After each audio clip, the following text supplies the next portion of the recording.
and also municipality of City Hall. Oh yeah. Yeah. Yeah, Damen is quite interesting. Yes, very interesting. It's very big. Yeah, Paido will be master of ceremony. And shall we start now? Or we need to wait 3 minutes more? 2 minutes more. 3 minutes more. Okay, thank you.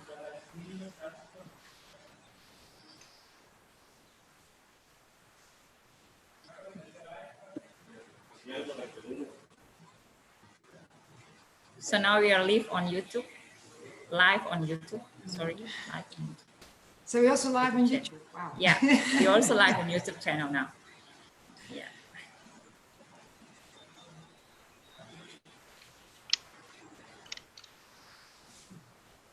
It's easy to reach so many people. Very easy to reach so Yeah. many people. Great. Okay, ladies and gentlemen, I think we can start this webinar right now. Okay, good afternoon, ladies and gentlemen, and good morning to Liliane and Francesca. Welcome to the 5th Webinar Education Fair 2020 series with the title, Catch Me If You Can, a circular approach for plastic waste. We are glad to have you all with us today. And for your information, today's webinar is Pattimura University in partnership with HZ University of Applied Sciences, Netherlands. The Honorable Dean of Engineering Faculty of Pattimura University, the engineering faculty leaders and lecturers, our speakers in Netherlands, and also all guests who attend today's webinar via Zoom and YouTube. Thank you very much for your participation. So ladies and gentlemen, let's begin today's webinar with the opening speech from the Dean of Engineering Faculty of Pattimura University. Therefore, to Bapak Dr. Insinyur Walter R. Hetaria, time is yours. Thank you, Mr. Chairman. Our distinguished speakers, Insinyur Lilian Gerling from HZ University of Applied Science, the Netherlands. Also, Ms. Francesca Alberti, M.Arch, founder of Clear Rivers.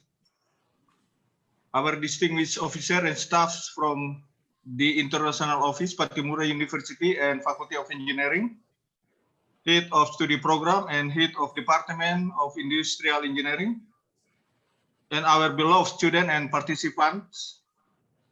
Good afternoon, all. As a good citizens, I would like to invite all of us to thank God for His mercy and protection, so we can gather together in this place for our special event of Webinar Education Fair 2020. Ladies and gentlemen, our central topic in this evening is concerning the plastic waste, with the subtopic of Catch Me If You Can, which is a circular approach for plastic waste.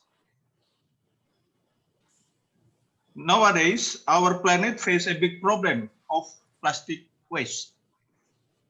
From the Himalayan mountain to the Pacific Ocean bed, and from the North Pole, the equator line to the South Pole, we face the problem of plastic waste.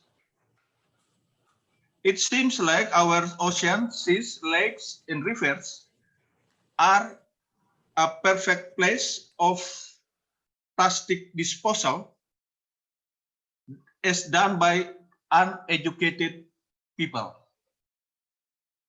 The place that I mentioned before are the habitats of animals that we consume them every day. Do we consume the plastic waste? Maybe practically we cannot see it, but some experts have proved that we consume the microplastic. In the meantime, plastic waste has a negative effect for human life. This kind of materials take long period to be decomposed in the nature. The easy way to destroy the plastic waste is burning them.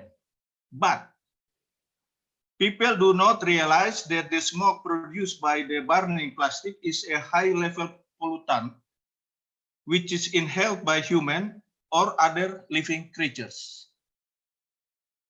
Throwing the plastic waste into the rivers, as people do in many places of the world, make other problems such as water quality, microplastic inserted in the animal's body, rivers obstructed and flooding, and many more aspects. Ladies and gentlemen, I would like to underline my speech that one factor in affected the plastic waste is human awareness. In the country with more educated people, we could see the awareness of people in managing plastic waste. Since my experience living in Canada for 3 years and Belgium and Europe for 7 years, I have seen how the people there manage the plastic waste and other material. From the plastic waste instead, people can still process them to be valuable materials. There are plastic waste everywhere because of human behavior. We have to stop this worst action. In this case, there will be an effort to change the mindset of the people. Throwing plastic waste into the rivers or seas or bays is a common view in Indonesia or Moluccas and Ambon as well. We can see with our eyes how the people throw plastic waste into our beautiful Amboina Bay. Also, small rivers in Ambon Island or any parts in Moluccas are full with plastic waste. We have to stop it. It's now or never. Ladies and gentlemen, particularly for these young students, this action should begin from you. You have to show the example of good behavior to other persons. It is the time you have to learn how to save the nature and save our planet. Ladies and gentlemen, the topic that will be presented by Ms. Liliane and Ms. Francesca will remind us of how important we have to consider the effect of plastic waste. On the other hand, there are benefits that we could find from the plastic waste. From engineering point of view, the garbage material could be created into any kinds of valuable materials. Who will do it? The answer is you, the engineering student. Catch me if you can. Catch the plastic waste to be used for valuable material. Catch them to earn money and catch them to save our planet. Ladies and gentlemen, that's all my speech for this webinar. I hope that you, the young generation, should follow this webinar, and I believe that this event will tell you something concerning how to save our planet from the plastic waste. Thank you very much for your attention and cooperation. Thank you. Well, thank you, sir. Ladies and gentlemen, now I will hand over the next agenda to our moderator. She is the head of International Office of Pattimura University and also one of the lecturers in Industrial Engineering Study Program. Therefore, to Ibu Wilma Latuni, PhD, time is yours. Thank you, Rido. Good afternoon, everyone. Good morning to Lilian and Francisca. Thank you all for finding time to participate on public lecture of Industrial Engineering Study Program. First of all, I will show you the program following. Evan, please, slide. Yeah, let us see the screen. We have a scheduled program. Start with opening by Dean of Faculty of Engineering of Pattimura University. And we have a presentation from three speakers. For the speakers one is an introduction presentation by Head of Industrial Engineering Study Program. And we follow by two speakers will talk about Catch Me If You Can, a circular approach for plastic waste by Liliana Herling, MTD, and Francisca Alberti, MR, followed by question and answer for discussion. And we also have an icebreaker session by students of Industrial Engineering Study Program and closing statement by speakers. As seen on the timetable, for about 1 hour and 40 minutes, we will have a talk by three speakers, and they will bring us to get more insight about plastic waste and how to manage the waste with the circular approach. But beforehand, speaker one, Pak Daniel Bunga Pailing, STMT, will introduce our study program, and he will present the profile of Industrial Engineering Study Program. I will, to get an overview of that, I will show you his short biography.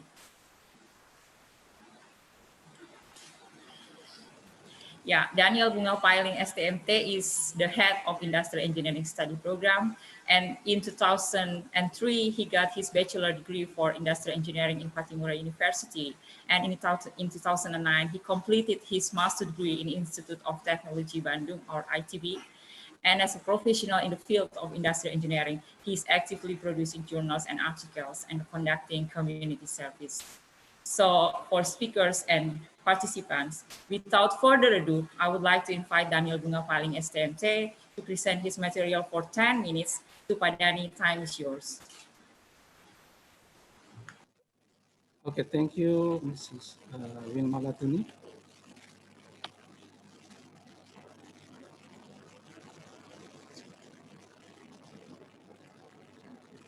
Okay, good afternoon, everyone, and good morning for speaker Liliana and Francesca.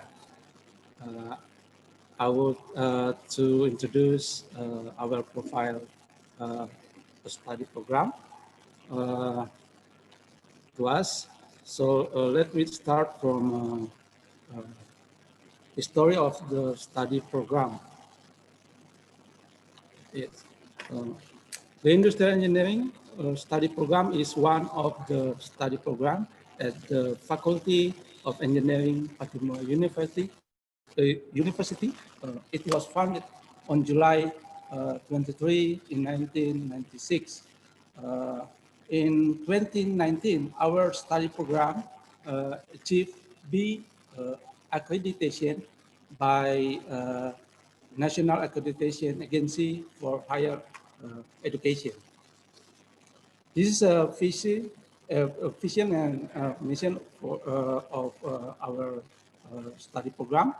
The vision is become an industrial engineering study program that produce a human resource, develop quality science and technology, and has a character and be marine island oriented in 2024. There are 3 points in mission. The first is organizing quality undergraduate education in the field of industrial engineering according to the National Higher Education Standard with a governance that is credible, transparent, accountable, fair, and responsible. The second is conducting research and publishing the result and other scientific works for the development of science and technology in the field of marine island-oriented industrial engineering. The third mission is doing community service through dissemination of the result of research and analysis in accordance with the needs of the development industrial and society, especially island community. There are 4 goals. The first is to obtain graduates with high quality, character, and competence in carrying out activity for designing, repairing, and installing integral system. And the second, to produce research and development of knowledge in the field of industrial engineering that is of high quality, high quality with a national reputation that can be contribute to the advancement of science and technology, especially in the marine island orientation. The third, to do community service that support problem solving system, especially small and medium enterprise industry and marine island oriented industry or business. And the fourth goals is to create the industrial engineering study program as a forum for improving the image of Patimura University and to contribute the creation of a conducive academic atmosphere in the university environment. This is a competence of graduates. The fifth is the graduates able to identify, to formulate, and to solve integral system problem with analytical, computational, and or experimental methods, as well as with practical approach. And the second, able to place a self as a collaborator between group of discipline, social strata groups, development activity, especially in industry and business activity. And the third, the graduate have a high entrepreneurial spirit and able to create new innovation, especially in the business field, understand and realize professional responsibility and ethics, as well as the importance of continuous learning. This is our curriculum. Until 2019, the Industrial Engineering Study Program used the 2013 curriculum, year 2013 until present.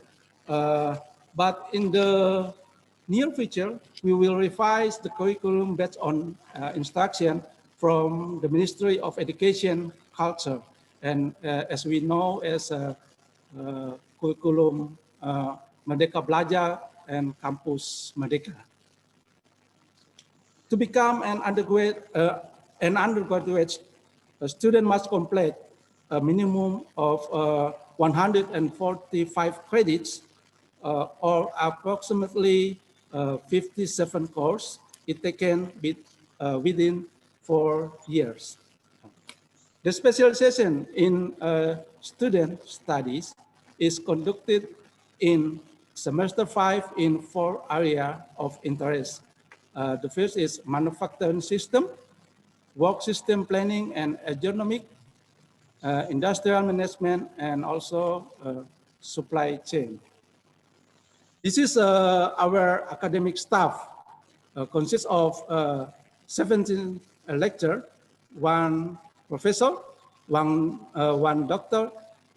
One of them is Ibu Wilma Latuni, and 15 master. Currently, 3 lecturers are studying the doctoral program. To detail of academic staff, you can visit our homepage in this below. Okay, it is the detail of academic staff. Learning facility available to support the process of teaching and learning activity are lecture hall, laboratory, like computing and operational research, production system, work system planning and analysis, management studio, image studio, electricity, mechanical technology. Also, the student can access free LAN and free Wi-Fi, library, lecture media, and Arika Journal is to publish the article from a lecture and the student. It publishes twice a year. Academic activity. This is an academic activity of student. There are techno week, thesis proposal seminar, research progress seminar, research result seminar, lecture, joint research, community service with lecturer internship, job training, and social action internship. This is a study, this student activity. There are many. like a BEM UNPATTI, Faculty Student Representative Council, Industrial Engineering Student Association, or Industrial Engineering Study Program Student Association, Student Activity Unit like a MENWA, PME, PS, and etc. English debate, the most outstanding student, and student exchange, extracurricular activity, etc. These are many achievements from our students, like a second winner of university level outstanding students, karate gold medalist at Presidential Cup Championship, top 10 university level English debate, participant of Indonesia Malaysia student exchange, and cum laude graduates, and etc. The user of graduates not only in a government agency, but also in a private agency. You can see there are many company uses our graduates like PTPLN in bank or in government in or bank private agency. This is a summary remarks. Public lecture is an activity that we always schedule to start a new academic year in our study program. And we are very happy in this time we can have a public lecture from the Mrs. Liliane and Mrs. Francesca. And we hope that this collaboration will not only end here, but if possible, that will be further collaboration, such as student exchange, field work or job training, joint research or joint project with our lecture, and etc. Thank you. This is my presentation. I think that is all. Thank you. Thank you very much, Padani, for presenting an informative presentation in order to promote Industrial Engineering Study Program of Pattimura University. We are now moving to speaker 2 and speaker 3, where they will present together the topic titled Catch Me If You Can, a circular approach for plastic waste. But beforehand, let me explain how you can talk to us. Allow me to use Indonesia. Untuk para mahasiswa, jika ingin menulis pertanyaan, Anda bisa menuliskan di kolom chat pertanyaan tersebut selama presentasi berlangsung, dan pertanyaan itu bisa ditulis dalam bahasa Indonesia maupun bahasa Inggris dan akan ditanyakan selagi waktu tetap tersedia. So if you have any question for the students during the presentation, just write them to Zoom room chat. And for the participants who have joined in YouTube channel, you could leave also your question on the comment space. Please put your name, underscore your institution, so it is easy for us to recognize your questions. We will try to discuss your question during the time duration available for each speaker.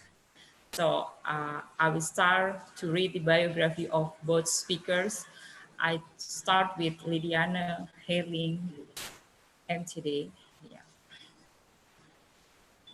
Liliane Herling MTD, after graduating from the Delft University of Technology, Industrial Design and Architecture, Built Environment. She is worked for the city of Rotterdam in various positions, started from urban planner to project manager of urban redevelopment projects.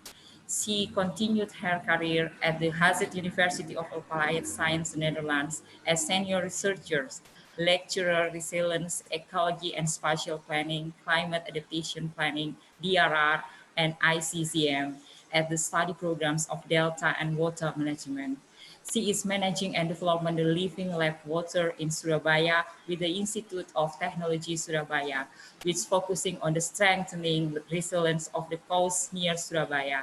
She also has ample experience in training young students as well as people from the professional working field. And for the third speaker, Francesca.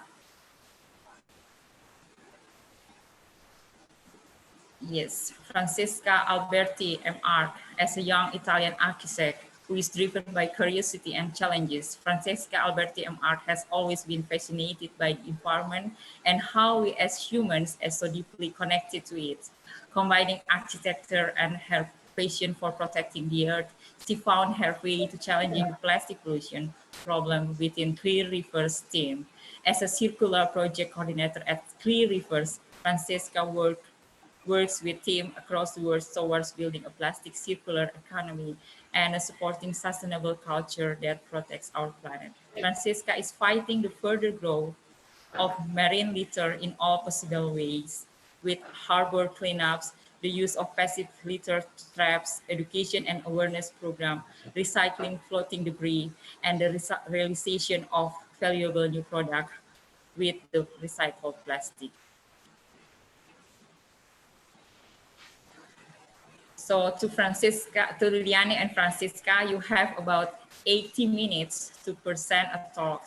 Now time is yours.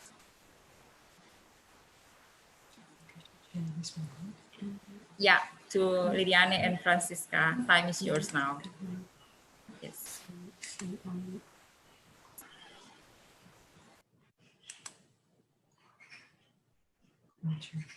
Do you see the presentation, Wilma? No, no. Not yet. Sorry.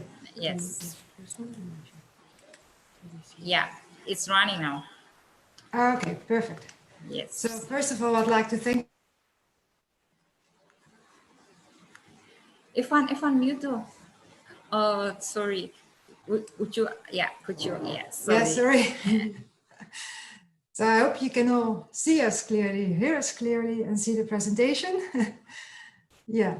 Okay, thank you, Ibu Wilma and Pa Walter and Pa Dani for this interesting introduction of the both of us, but also of the very urgent topic that we will talk about today.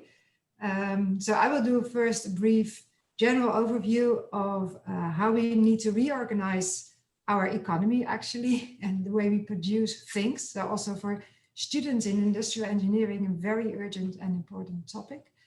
And then Francesca will focus on how their company has developed this circular approach to deal with the plastic litter, specifically in the water systems. So if you have any questions in between, like Wilma said, just type them or, well, we try to answer as many as possible today. So,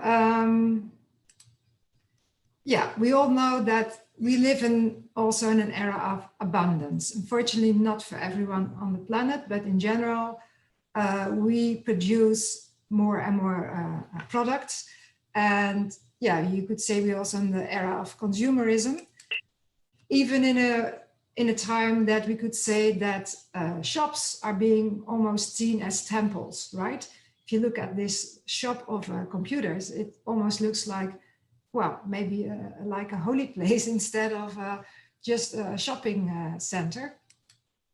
And that goes to all layers of society. So also, for instance, as an example, how we produce our food, it's on a massive scale. It's, you could say, industrial production, and that has all kind of downsides. The water system is being affected by it. We have too much runoff of fertilizer, but also for the production of animals, the welfare is definitely not okay, and we get all kind of diseases. We still don't know the, well, cause of COVID, but well, many people and researchers think that it has something to do with too many people living too close to too many animals. And well, so we see all the downside of that. And well, we go on because we want more and more, and we even sometimes get even fights of that, and we have sales. And well, we have actually too much. So for instance, this is a picture 2 months ago in the Netherlands, because also due to the COVID, most of the restaurants were closed for several months. And normally the farmers can sell all those potatoes to restaurants, but the restaurants were closed. So there's abundance of, well, food. So, well, luckily were some farmers that put the potatoes on places where people could collect them for free. That's at least something. But yeah, so here you see all those negative effects that we have this global change. And the moment we have an interruption like COVID, all the chains stop, and well, we have this surplus at some parts of the globe. This is not only on the food system, it is also in our clothing system. And also that has all kind of negative effects also for the people who work, for instance, the equity issues in the industry. So all this is leading to enormous amount of waste, and probably you all are aware of all those pictures where we see also quite often, unfortunately, kids on these unhealthy places, breathing actually toxins and touching toxic stuff, which is definitely not good. So the main question, of course, for the future, for our actually for today already, is can we decouple all those systems at this level of that we have affluence and overconsumption actually, and it's all leading to waste. And yeah, can we do that actually starting today? Can we reorganize those systems? If you think about it and you look at our current economy, we have, well, as some scholars say, 4 basic resources that we use: steel, concrete, fertilizer, and plastic. Actually, those 4 are the main materials that we use. And all these 4 materials also have a negative effect on our environment. They use a lot of oil to be produced, but also how we produce them.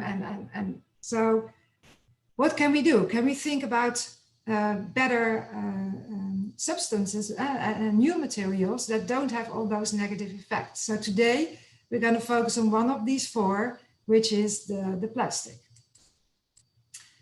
So some people say that we have so much plastic around us that we call this era the Plasticine.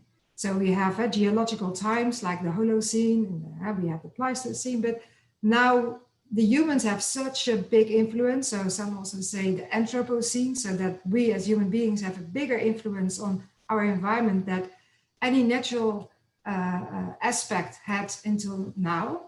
And well, plastic is one of them. So some people also say we are entering the Pleistocene age. And this graph was made by the Ellen MacArthur Foundation. And here you can see that actually in the past 50 years, it has gone up dramatically. So it increased more than 20-fold over the last 50 years. And if you go to any shop, it doesn't matter in which part of the globe, it's quite obvious that you see that, right? You're surrounded by, well, all kind of fast moving consumer goods, and most of them are being packed. Of course, to keep the food fresh and in good taste. Yeah? So there's also a benefit. It's lightweight, it's easy to produce, but it's also having a negative effect. And we call that it's a fast dropper. There has a steep value drop. So for instance, if I have this package of 3 cookies, well, this is a valuable thing, right? This has value. And it gives me nutrition, but also it keeps the packaging keeps the cookies safe. But the moment that I open it, and I'm not hungry at the moment, so I'm not going to do it, then it's waste in just a blink of a second, right? So all of a sudden it changes. So we have that with all kind of packaging, a lot of that.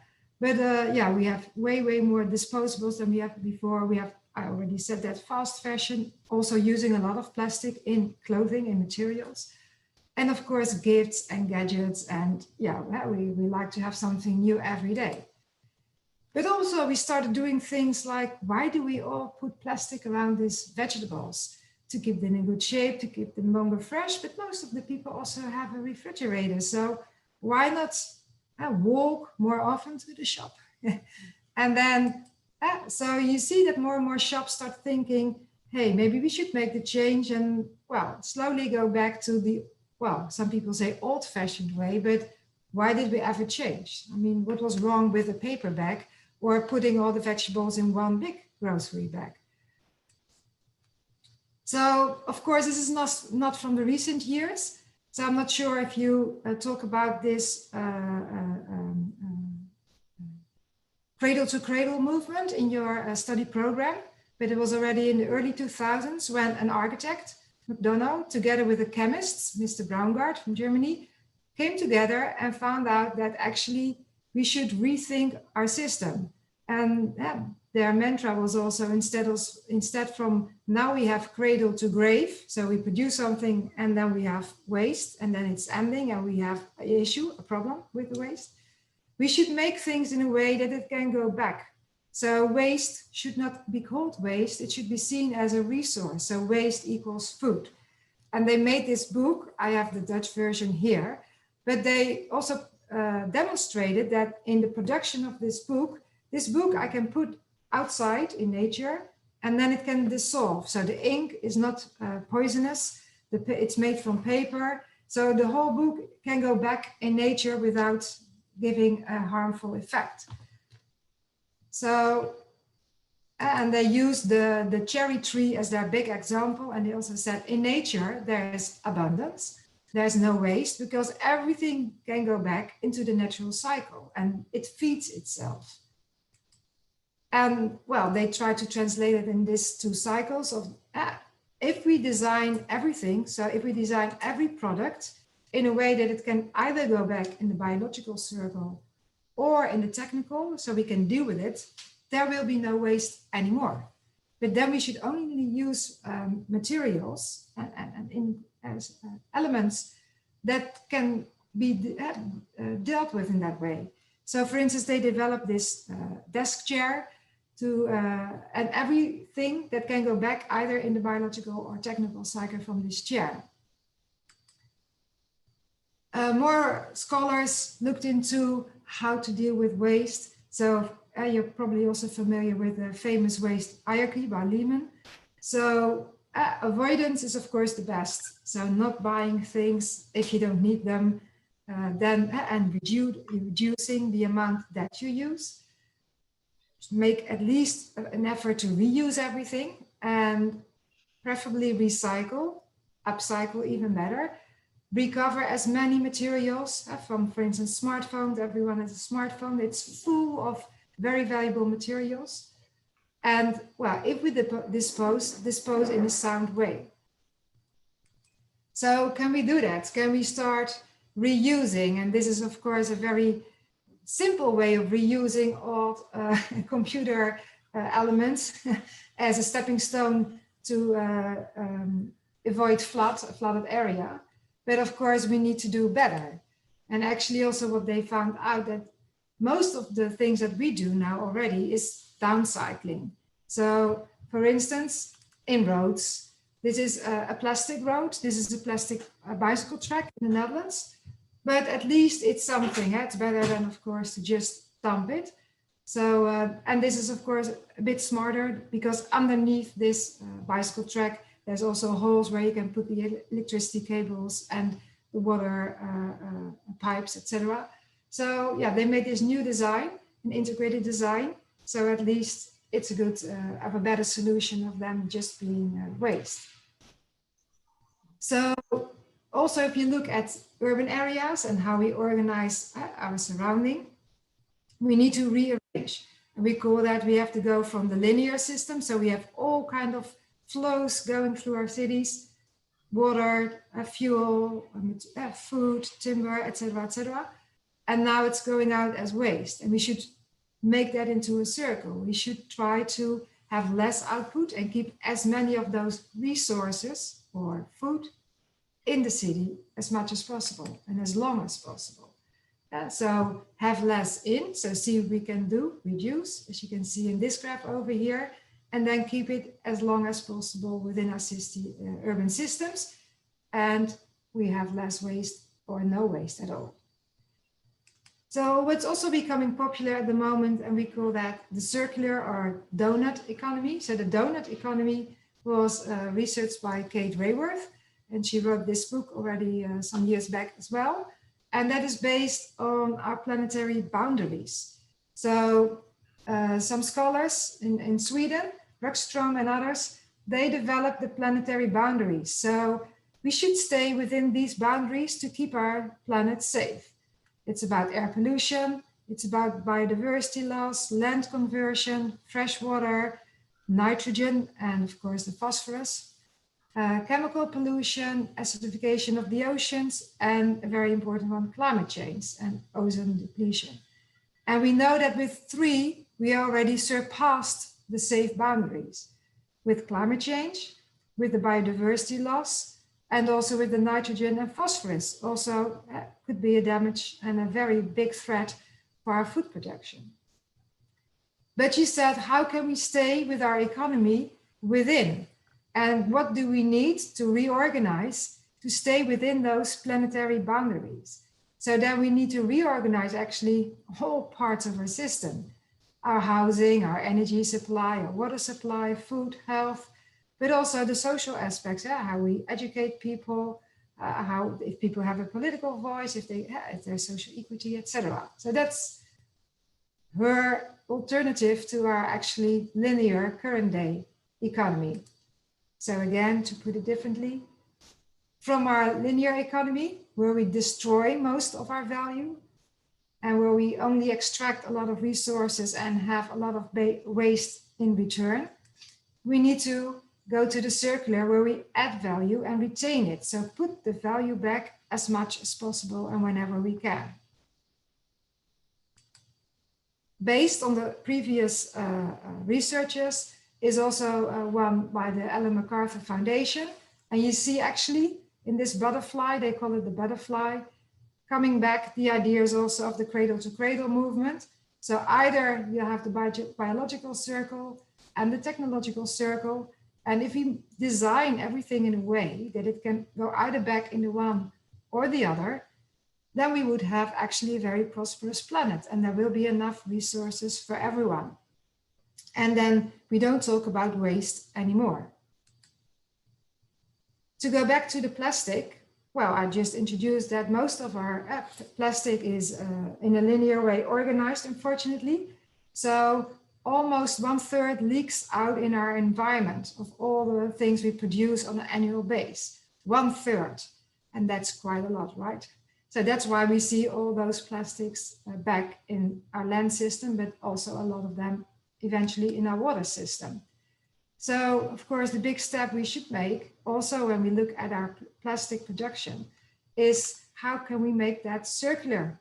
Our new plastic economy should be a circular economy. Preferably, of course, also keeping all resources as long as possible in the circle. With the COVID situation, we see now that oil prices dropped. So oil is very cheap. And for the recycling of plastic, this is a downside because now people still prefer buying the cheap virgin plastic instead of the a bit more expensive recycled plastic. So yeah, we need strict policies and I come back to that later for that.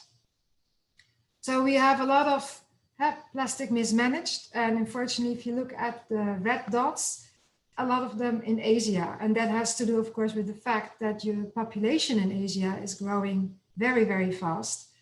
So yeah, then you have more production, more people using plastic materials. And all those end up sometimes at dump sites, and we can even call them wastescapes because they're starting to be a landscape in itself, unfortunately. But it's also ending up in our water system. So here is a research by Le Breton, who looked at how much plastic is flowing out into our oceans and who is contributing to this plastic soup. Now, there are already many people like Francesca who are passionate about the environment and like to do something. Probably you also know the firm, the Ocean Cleanup. They start thinking about, can we get rid of the plastic soup in our ocean, which is very complex, because yeah, it's unimaginable how much there is. We cannot even see the amount, and people try to translate it to something that makes maybe sense, but even 16,000 Titanics for me, it's hardly a figure I can imagine. But what we do know, what is also coming out of research, is that if we go on like this and you start to go fishing, you will probably catch plastic bottle instead of a healthy fish in the future. So the same researcher looked at the rivers and how much they contribute. And well, if you look at this overview, quite some of them are in China, but unfortunately also quite a lot of them are in Indonesia. And actually most are all in Asia. So this is not, you don't want to be on this ranking list, of course. So therefore we need brave and big solutions to start rethinking that. And so we also need to think about, okay, first we need to get less plastic in our land system. And then because from the land, it floats into the water directly, it's being disposed sometimes by people, but also indirectly via wind or whatever. And then it ends up in the whole estuary and then eventually in the coast and then at sea. And the further away from the source, the more difficult it is to catch. So we should already start catching as much as possible here, but if we cannot on the land, then at least before it enters the ocean. So Francesca will tell more about their very good solution for that. So this is a photo I took in Vietnam. And if you look, the soil is actually a kind of, well, mixture already of all kinds of small and bigger plastics. It's not soil anymore, unfortunately. It's straws, and it's also a lot of products that we can do without. So this is the coastline in one of the provinces of the Mekong Delta. And here you see all the plastic floating back when it outflows in the sea, and then it ends up here at the shore. Not a very pleasant sight. So it's, well, actually full of marine litter. And well, this girl at least tries to get something out of it that maybe she can use. But that's difficult. But it's not only in the, this is a sample that Clear Rivers took from the river in Rotterdam, the New Meuse. And here you see that actually also here the soil, if you look, it's full with nurdles, so the small plastic and sometimes some bigger chunks. So yeah, plastic is everywhere in our global system, unfortunately, and we have to change it. This is a photo I took last March when I was in Welang River. It's close to Surabaya. And here also you see, to clean this is an enormous challenge. How can we get this plastic out? Because it's a kind new of sediment, right? So it's a kind of strange sediment we get. In some countries, you also have the issue that the plastic is sticking in the water hyacinth. So you could say the water hyacinth is a natural catcher in itself. Here you see the pictures of the Mekong Delta, where the water hyacinth is also catching a lot of, well, foam, food packaging as well. And but it's also because many people use boats there, it's, well, for instance, hindering their boat transport because the engine is stuck with all the plastic bags getting stuck in the engine. So also what you see in the mangrove areas, it floats back and the little mangroves cannot grow back. And here again, you see also the mangroves, because the flood of the river goes up and down. They are like Christmas tree covered with plastic pieces. And here you see a flood screen next to the river, and because also the plastic stays behind. So yeah, we are not too happy about it. And we all know the sites of beaches also full. So it's hurting the water quality, it's hurting our flora, fauna. It's aesthetically not very pleasant, but it's also blocking the water flow. And when I was in Bandung 2 years back, they really had to get the army in to get rid of the blockage of the river because it was really leading to floods in Indonesia. So yeah, then you come to a point that you think we need to change. And also more and more people get awareness now. This was also a whale that came to land in Indonesia. And when they opened the whale, well, his belly was more than 6 kilos of plastic inside. And like Walter already said at the beginning, it's in our food system. And so we consume a lot of it. So some scholars looked at that and they think that we now ingest on a yearly base more than 2,000 microplastics already. And we still need to find out, how can we get rid of it? How can we stop it? But refusing is the first step. So not buying the plastic cup with a drink and the plastic bag on top of it and the plastic lid, etc., etc. So it starts all with awareness creation and education.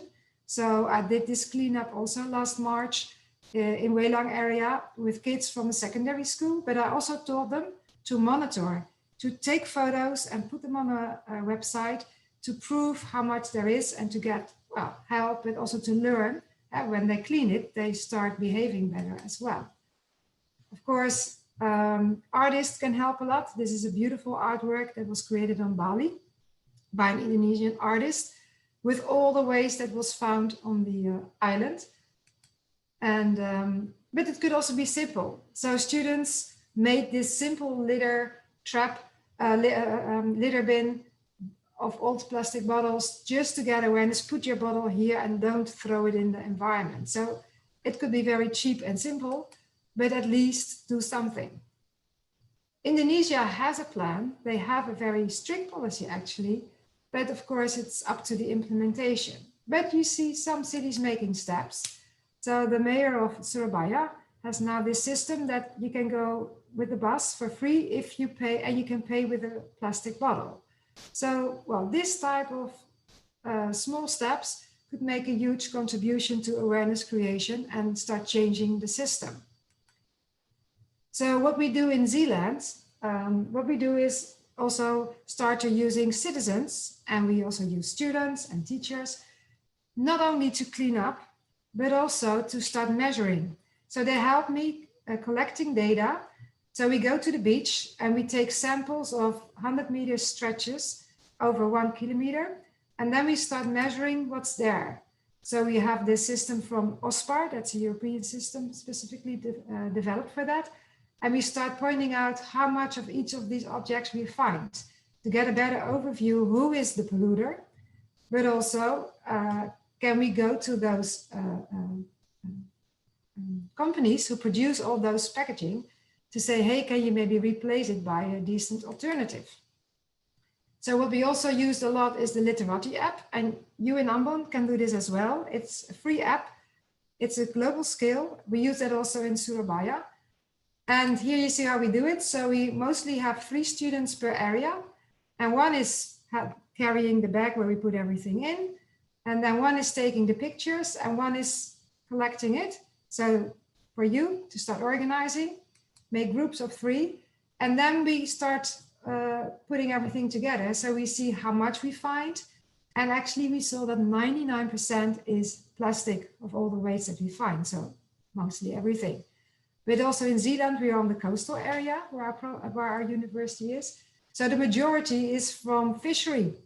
From the dolly rope we use on fishing nets, so that we use those extra plastic bundles to prevent that the net breaks. It's horrifying, but the fishermen are still allowed to use it just to prevent that their nets break. But also a lot of strange bottles definitely from fishery, what we find.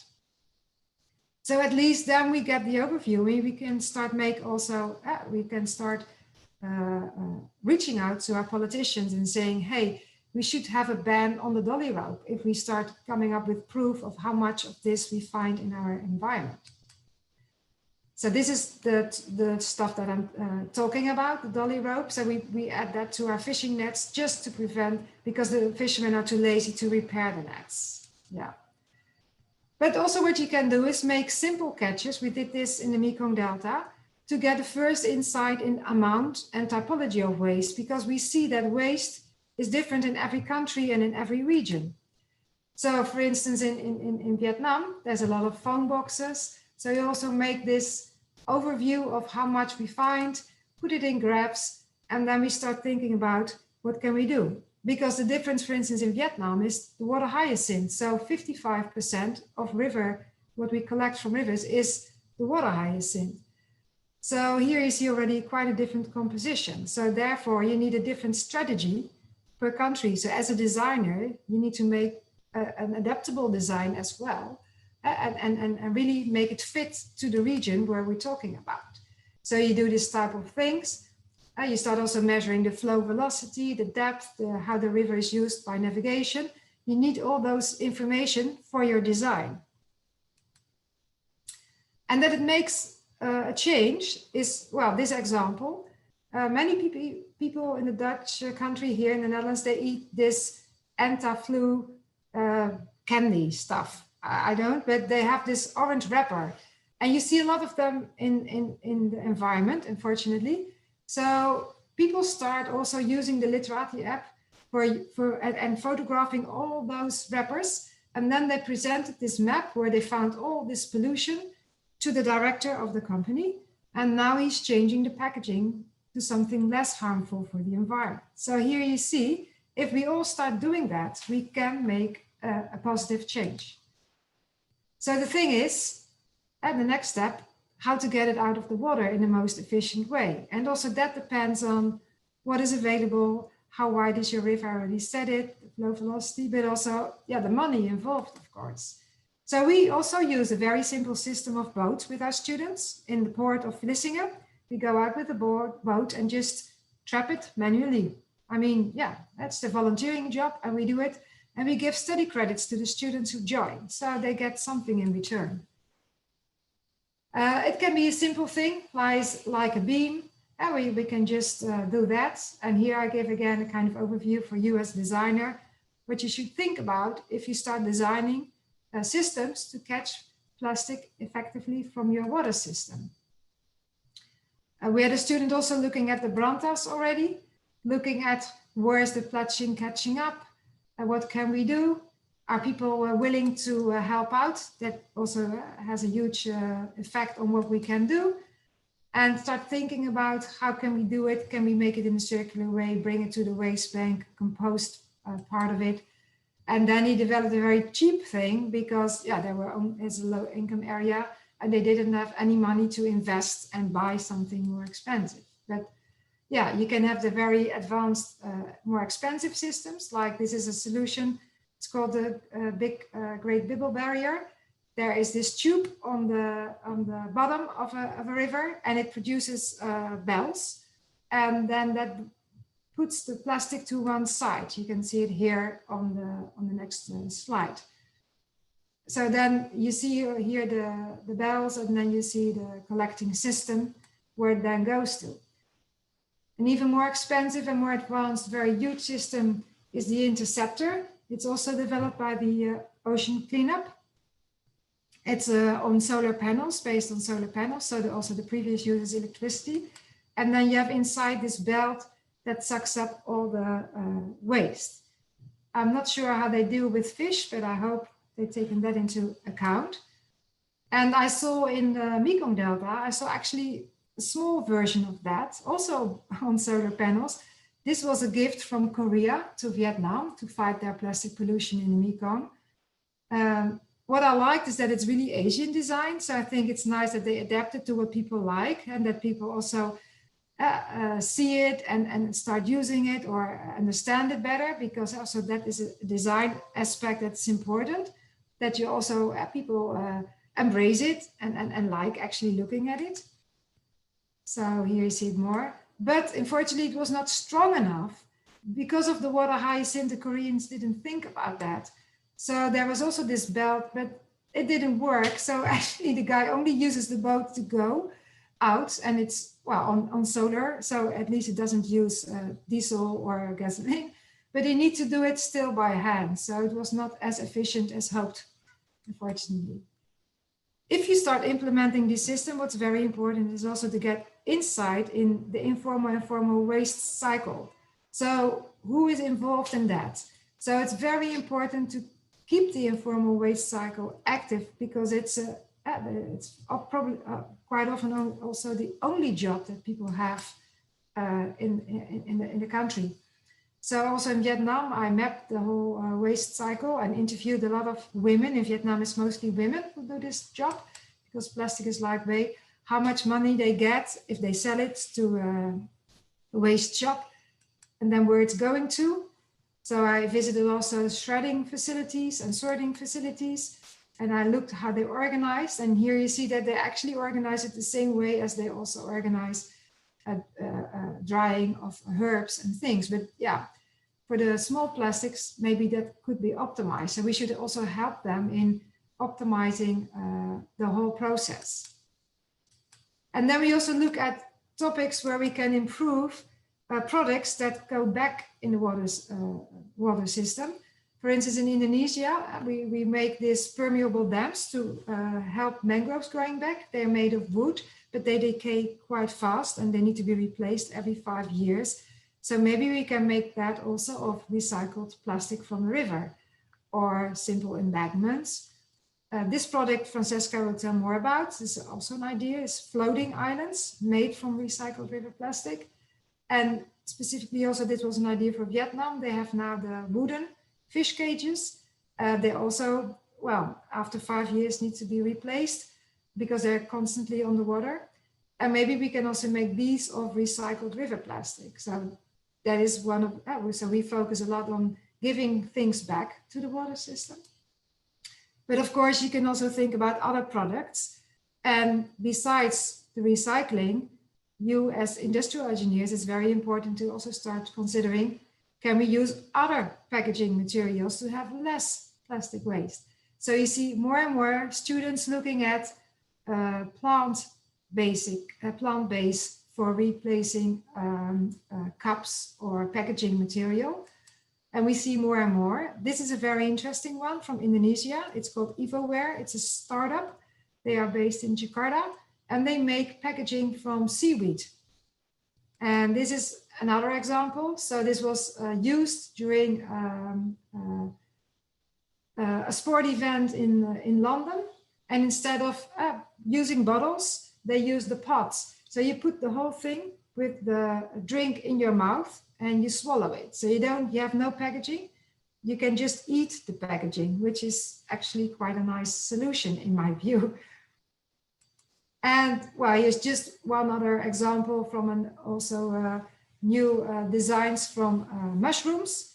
So they start using all kinds of mushrooms to replace foam. And so I can go on and on. So I hope this entices you to also start thinking creatively and think, hey, maybe we have this specific plant or, well, thing that grows in Indonesia quite fast, like the seaweed, for instance. I think in Ambon is a perfect place to grow seaweed. And we can use that to start making another harmful, but a very good packaging material.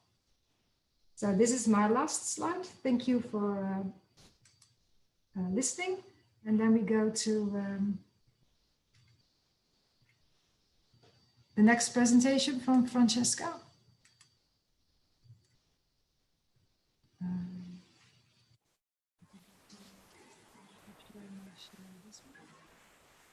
Yeah, you can continue, Francisca. Sharing the screen. Maybe we have to start the presentation. Yeah, maybe there. Yeah. Is it okay? We No, just not yet. No. Yes. Maybe then end slideshow first. Oh yeah, then.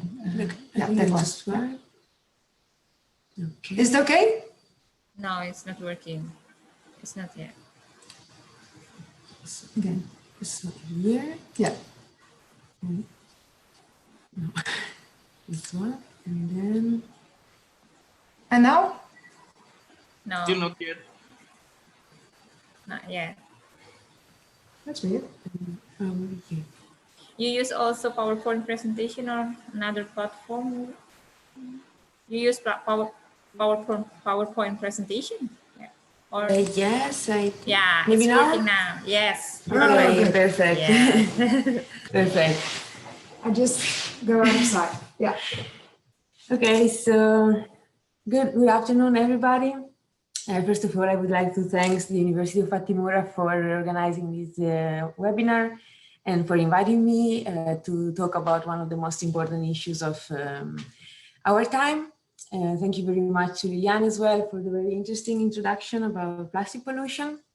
And please feel free to stop me if you have any questions or to type them in the chat and then we will answer them all together. So, let's see if it works. So yes, let's go. So plastic pollution is the global threat to our planet, as we all know, and as Liliane already described earlier. So plastic doesn't only pollute the surface of the water, but it can also sink and be fragmented into smaller pieces deeply into the water. So These smaller pieces are called microplastic, and they can actually be eaten by animals like fish and birds. And in this way, they also enter our food human chain too. So the main questions that we have to ask ourselves is where does this plastic comes from? So actually, you can see in this picture, these pink spots are the plastic gyres where the plastic is being pushed and is being accumulated currently right now in the middle of the ocean and the seas by the wind and the water current. But where does this plastic is coming from? Actually, the rivers, all the blue lines in the map here, are the main polluters of the oceans because they carry the 80% of the plastic from mainland to the open waters. So as Liliana already said, why don't we clean the rivers instead of the oceans? Why don't we act at the roots of the problem? These are the questions that the founder of Clear Rivers asked himself 6 years ago. So you can see him sitting at the front in this picture. His name is Ramon Knoster, and he's a Dutch architect who decided to prevent the plastic from entering the oceans and the open waters, so focusing on the rivers. My name is Francesca, and I'm the circular project coordinator of the team. And after my graduation, I was trying to combine my architectural background with the passion for the environment, and I actually moved to Rotterdam, to the Netherlands, in order to join Ramon's team and help him and support him fighting the plastic pollution. Clear Rivers is a no-profit organization based in Rotterdam, in Europe, and already the name outlines the 5 elements of our all-inclusive approach to plastic pollution. In fact, we organize cleanups that are perfect chances to welcome people who want to join us cleaning our rivers and keep the river shores of our rivers cleaned in the cities. And we welcome volunteers, students, family, whoever wants to join us, and we talk about the damages of plastic pollution. We also prevent plastic from entering the open waters by installing as many litter traps as possible, and I will get back to this device later on in this presentation. But we also often go to school, like primary, secondary school, and university, to talk about the damages of plastic pollution, because we believe that creating awareness and talking about the problems and sharing our expertise and possible solution is the first step towards a cleaner ocean, so towards our goal.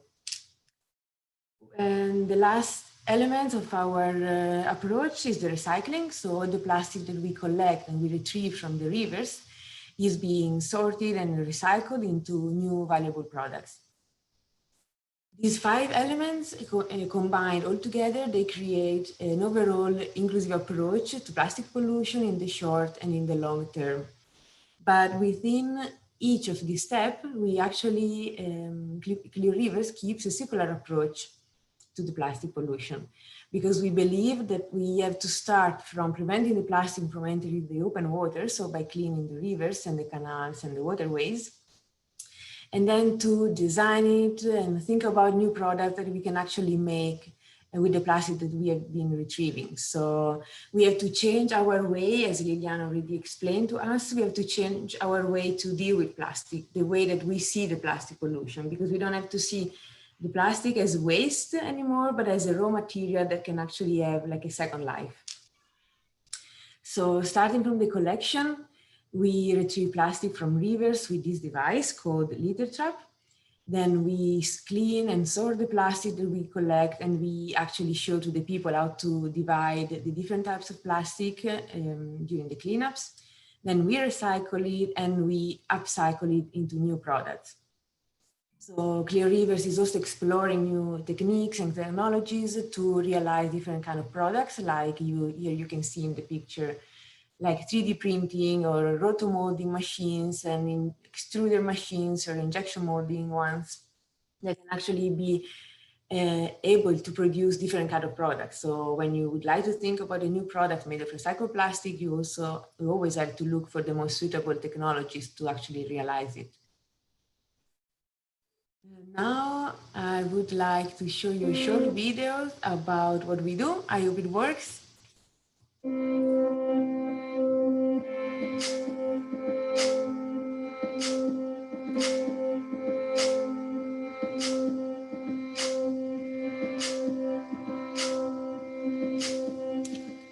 we're here at the Recycle Park Rotterdam. So what we're doing here is not only the retrieval of the plastics, but also the recycling and the reuse of these plastics into something new and durable, and that even supports the ecosystem.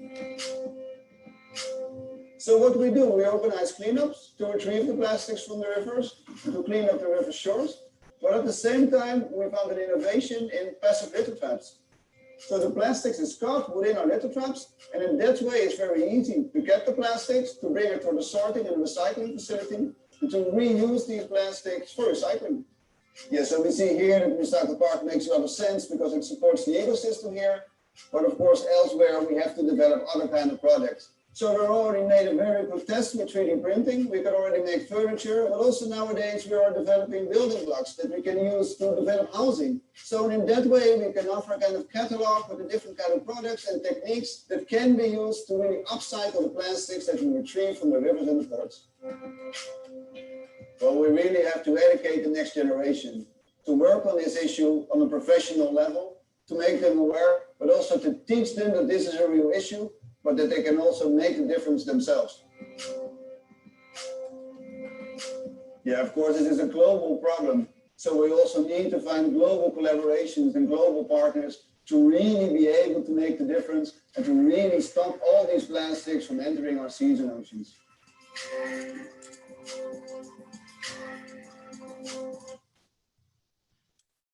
So this is the mission and vision of Clear Rivers, and if you don't have any questions so far, I would like to dive into the circular approach that we keep at our foundation. So everything starts with the development of a passive way of collecting plastic from waterways. So here you see the first litter trap that has been developed in Rotterdam, and it's actually currently working and retrieving plastic daily now. It's basically is a floating platform, and it can be anchored to the river's bed in different ways. So here, this litter trap is anchored to the river's bed thanks to some poles at the side of the platform.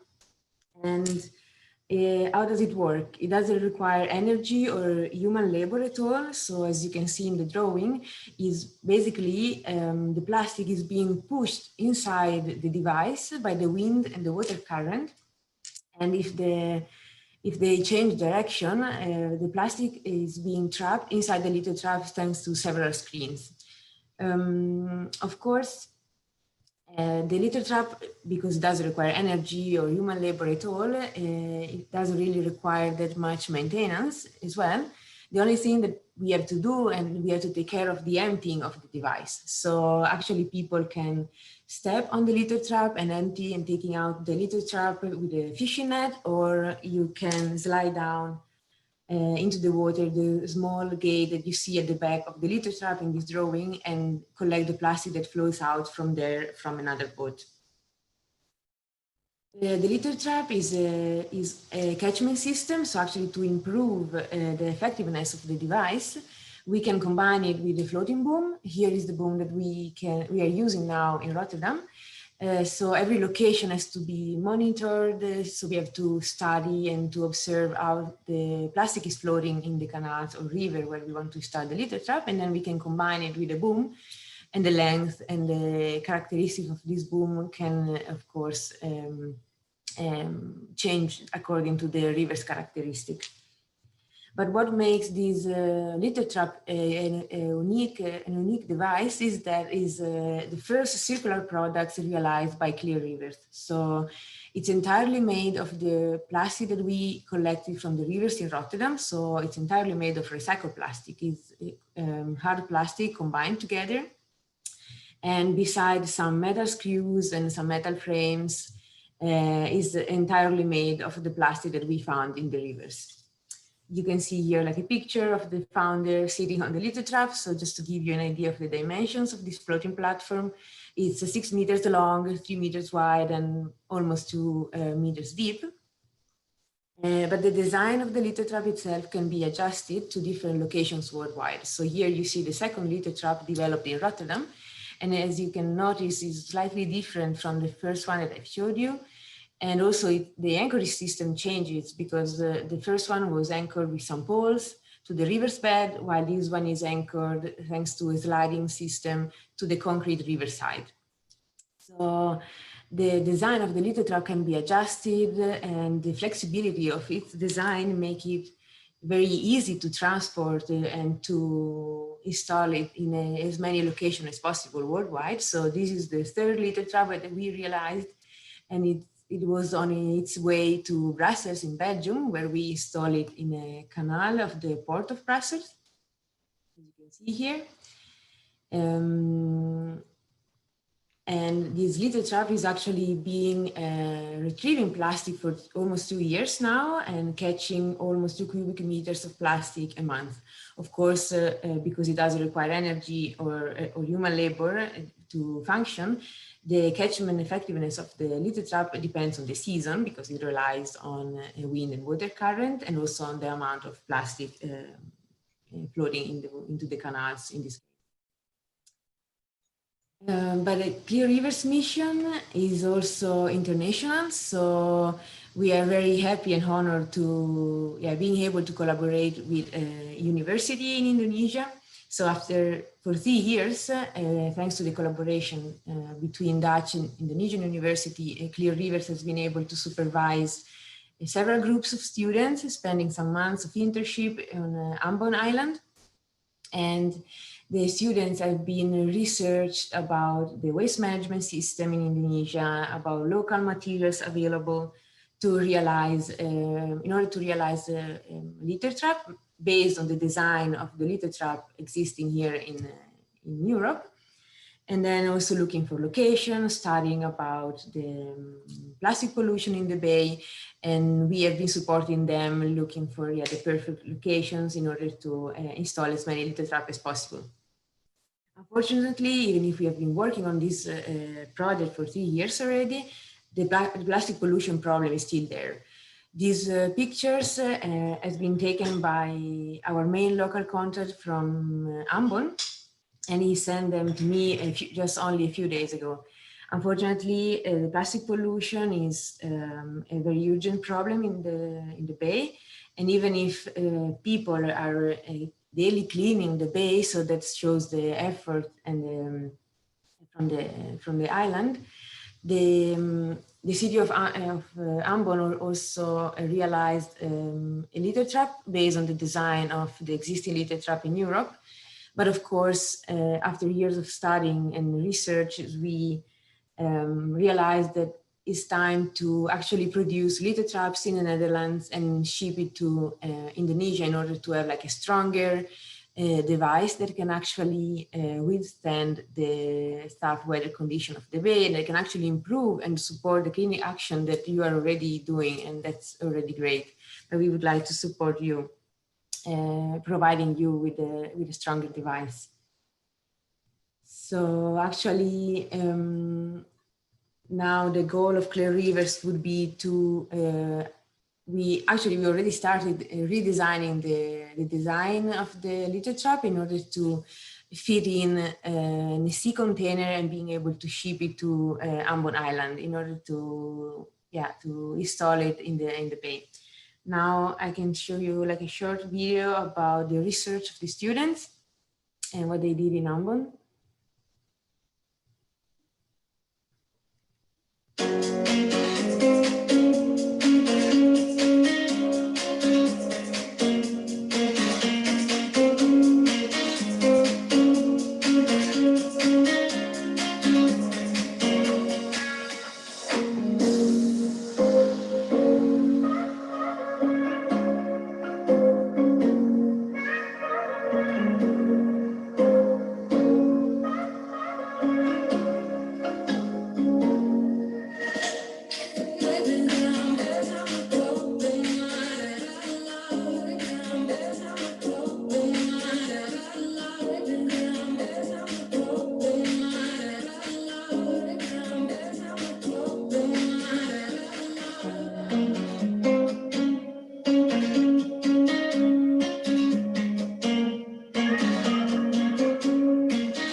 So this is what the students have been doing the last 3 years, and I actually haven't been able to visit Ambon yet. I was supposed to come visiting the island this year while traveling with Vivian and a group of other Dutch stakeholders. We were traveling in Indonesia beginning of this year, but because of the COVID, we had to come back to Europe earlier than planned. But I really, on behalf of Clear Rivers, we hope that we will be able to visit the island soon and maybe to come with some little traps and support the installation of the little traps in the bay. So to dive into the next step of our circular approach, I guess the main question here is what do we actually do with the plastic that we collect from the rivers in Rotterdam? So we upcycle it into new products because we believe that the plastic has to be seen as a raw material, not as waste, but as something that that can have a second life, even a third or even more lives actually. So the first product that Clear Rivers made is the litter trap, since it's entirely made of recycled plastic. But then we also focused on producing furniture. So we designed different couches, like 3D printed couches, entirely made of recycled plastic. And you can actually adjust the design, and you can model this furniture on 3D modeling softwares that I'm sure you can also use it.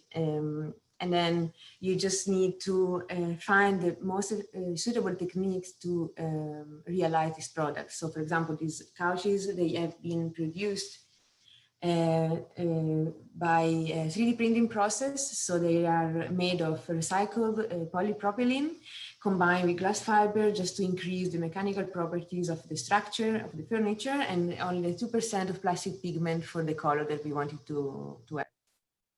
So the plastic is actually retrieved from the from the rivers and the waterways, and then it's been cleaned, shredded and sorted and shredded, and then melted into these robotic arms that you can see in the picture.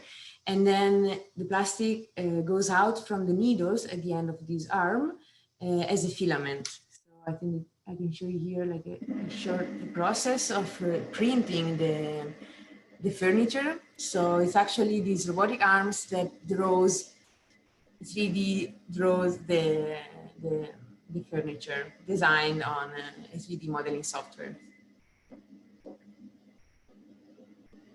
These couches, we produce several of them, and we actually put them in showrooms and universities, schools, because they are great ways to show to the people what we can actually do with their plastic, that you actually see it as waste, we see new products.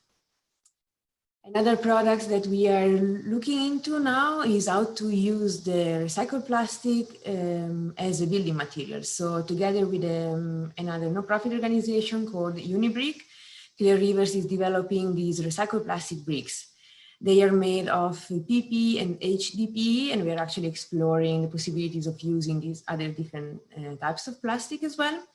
And every brick approximately weighs 1.6 kilos. Now we are able to build one floor buildings with these bricks. And we are actually, as you can see in the picture, there are some holes in between the bricks, because in this way we don't need to use any binding agents like industrial glues of any type, because we can actually lock together these bricks, combine them together using like some metal rods, and that goes through the holes inside the bricks. So in this way, because we are not using any binding agents, the bricks are 100% circular products, because they can actually easily be re-recycled after being used, and they create a constant flow, constant loop of material flow. For example, we realized already some furniture with the bricks. And of course, you can have different colors, different shapes, and also different textures according to the type of plastic that you're using. And here you can see the production process of the bricks.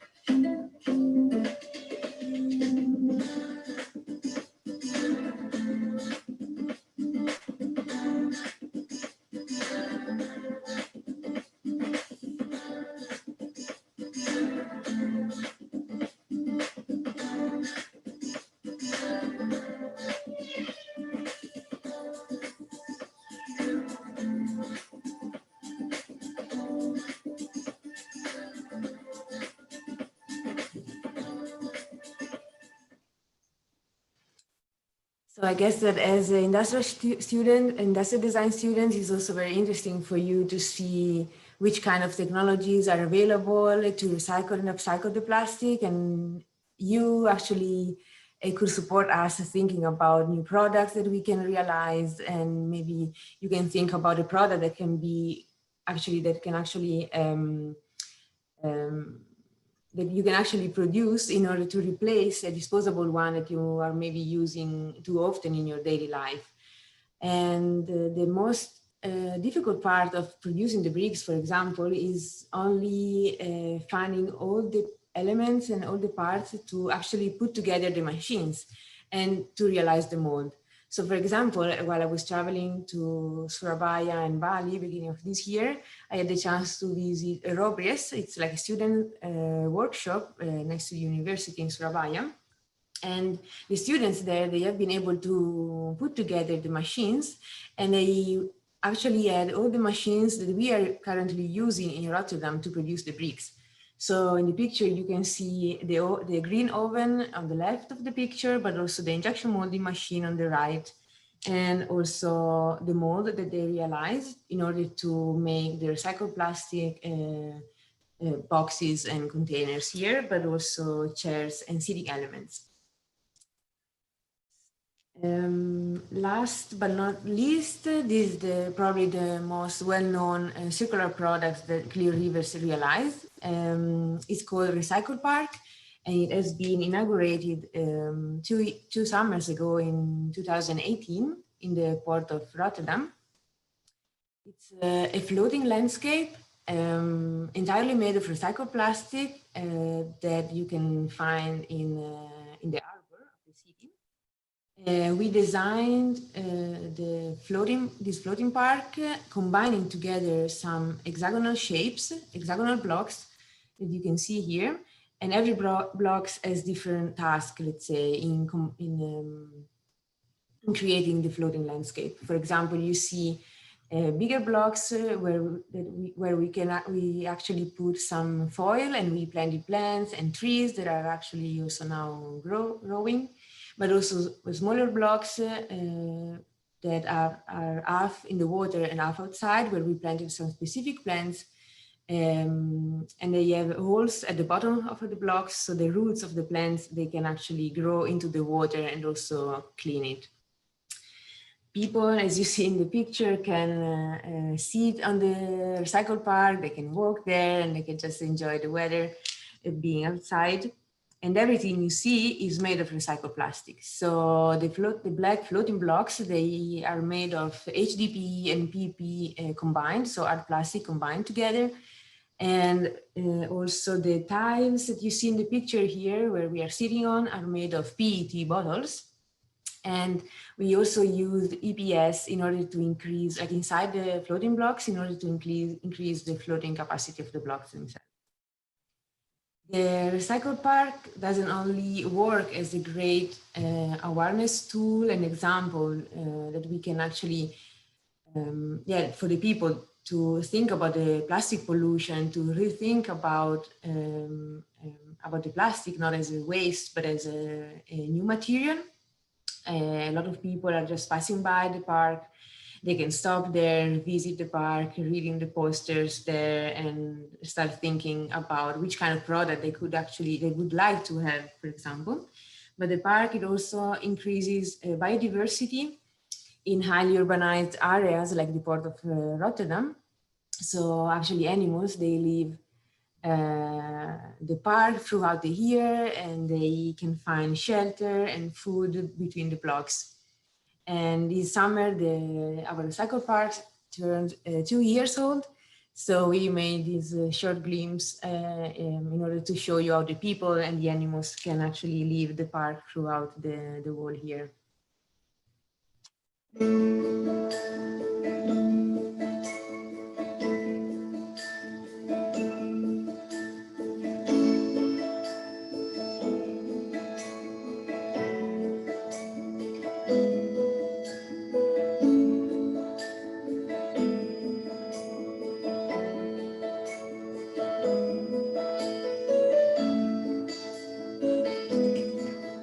Maluti langsung.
So these are the products that Clear Rivers is actually working on right now, and we are daily looking for new products that we can realize. And I would like to actually leave you with an open questions, like to think about which kind of product made of recycled plastic would fit your daily life best, or which, as I said earlier, which kind of product would you like to produce in order to replace a disposable one? Also, because every time that we work with in a new country, we try to bring our project somewhere else. We believe in the importance of working together with local people, organizations, students. Everybody can actually support us because every country has its own needs and culture. So maybe in Indonesia, you could, as Lilian already said, you can have like different materials that can be used as a packaging, as a solution, but also you can think about a product that could actually improve your daily life instead of plastic ones. Right now, Clear Rivers keeps working nationally and internationally to achieve our mission. And we are currently working despite the COVID situation, we are all in. We are trying to keep to bring our project to Southeast Asia, and we are involved in several projects in Indonesia, especially. Our goal is to install as many litter traps as possible in rivers worldwide, just to start from the collection, from preventing the plastic from entering the open waters, because we believe that preventing the plastic is easier than cleaning the oceans. And we are very happy and honored to have this long-lasting collaboration with the city of Ambon and the university there, because we hope that we will be able soon to come back there, visiting your beautiful country, and maybe bringing some litter traps with us and supporting you in your efforts to clean your waterways. To achieve this, we believe that as I said, we need to work together. We have to join our efforts and passion. So we'll be happy to organize a workshop, educational program together, because only together we will be able to achieve our goal and to actually make a very important impact. So thank you very much for your attention, and I hope you enjoyed our presentation, and I think we will be happy to reply to answer your questions now. Yes, thank you very much to Liliana and Francisca for informative presentation. There are a wide range how plastic used as a raw material to produce a product. And for the local people here, especially in Ambon, we need to think about what product that we can use daily and replace plastic on that. And I will look at I will say hi to Om Bob. I saw him on the screen. Hi, Om Bob. Thank you very much for making the collaboration happen with Hazard University of Applied Science and Patimura University. And now we will look at the chat because we have several questions. The first question from Victor Lawalata. He's also a lecturer from Industrial Engineering Study Program. His question is based for speaker two, I think for Liliane. Based on your experience, if plastic are danger for human and environment, why government of all nations didn't stop its production and close its industry? And the second question, how you develop ideas for making a product that use plastic waste as a raw material? Yes, Liliane, maybe I need your insights about that. Yeah. I think, we know that everyone is, either via food or inhaling microplastics, because they're also used, and we now talked about macroplastics, so the ones we see, but on top of that, there's a whole, this wide range also of microplastics that can be in the drinking water or in the air even. So that's still under research, and we still don't know how bad it will be. Of course, we know that everything that comes in our lungs could potentially lead to something. But I think it's better to be safe than sorry. So I have research. I'm not a biologist or also not a medical person. So we start now only just in the coming month, we start measuring together with Rijkswaterstaat in the Netherlands, also microplastic. Develop a tool to also measure microplastic in the water. So we start doing that. So we don't know yet how much there is and if we are on the safe or on the not safe side. So we have to wait for that. But yeah, I think it's better, if you can prevent that you are consuming it, yeah, that's of course better. And I also interviewed people in Vietnam asking about if they ever see plastic particles in the fish, and then sometimes they say, yes, we do. We still eat it because, yeah, I think it's a waste to throw the fish away. But yeah, that's a difficult thing for us. And I couldn't hear the second question well. What was the second question? The second question is how you develop ideas for making a product that use plastic waste as raw material. Oh, we do it mostly together also in workshop type of settings. So like I showed some examples because to make this awareness creation even stronger, we thought if you explain to people that having plastic in the water is not good because it will be in their fish, they also use it as drinking water. So to get it out, but do something useful in return that sometimes they have effects from flooding. So that could be a flood protection. Or the floating islands, I think that's a perfect product because they float. So for Vietnam, we are looking, can we, instead of having a park like here in Rotterdam, grow things on it, like rice or other products, vegetables. The people who live in the floating communities in Vietnam, they just grow fish, but if they have also the floating islands where they can grow some vegetables, they can be self-sufficient. So that could be an idea.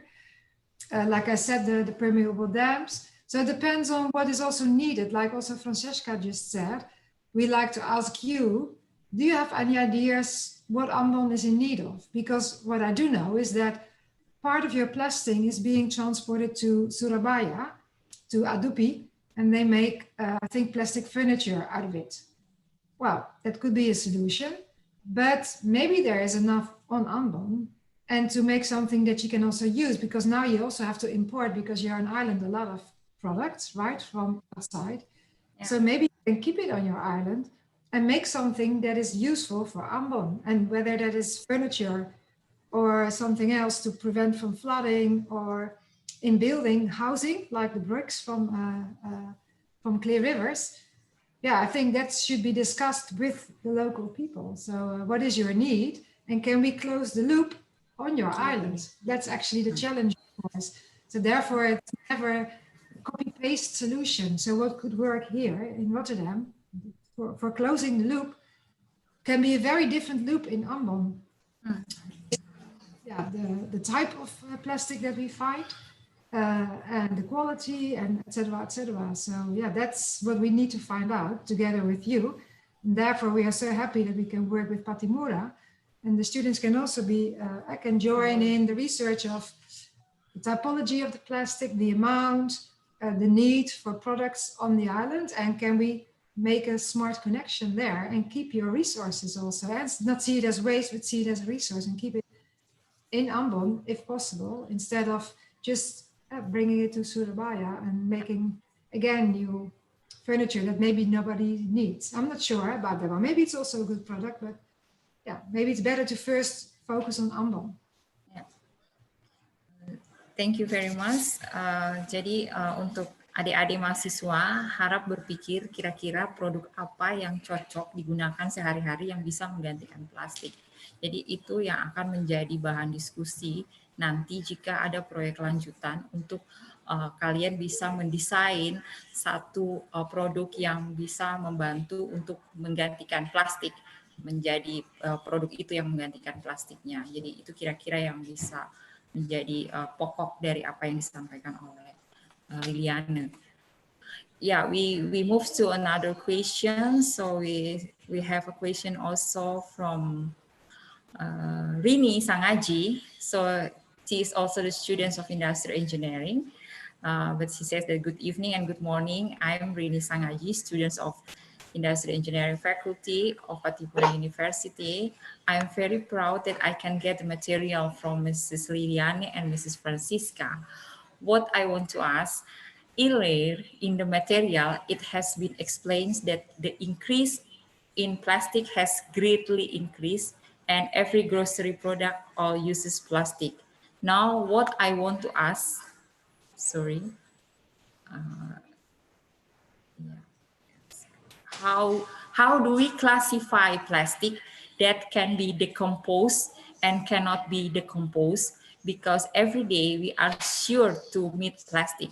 And if plastic that cannot be decomposed should be used for what? What will we use further if the plastic cannot be decomposed? This question maybe to both of you. So we start with maybe Francisca, because you talk many things about the product. Maybe you can give your insight. Yeah. Yeah, of course, we, every country has uses different types of plastic. So also in the rivers, we find different types of plastic. So here in the Netherlands, for example, we find more hard plastic, while in Indonesia, as also Vietnam, more about the packaging and EPS and foam of plastic. So this is why we need to research about which kind of plastic first we find.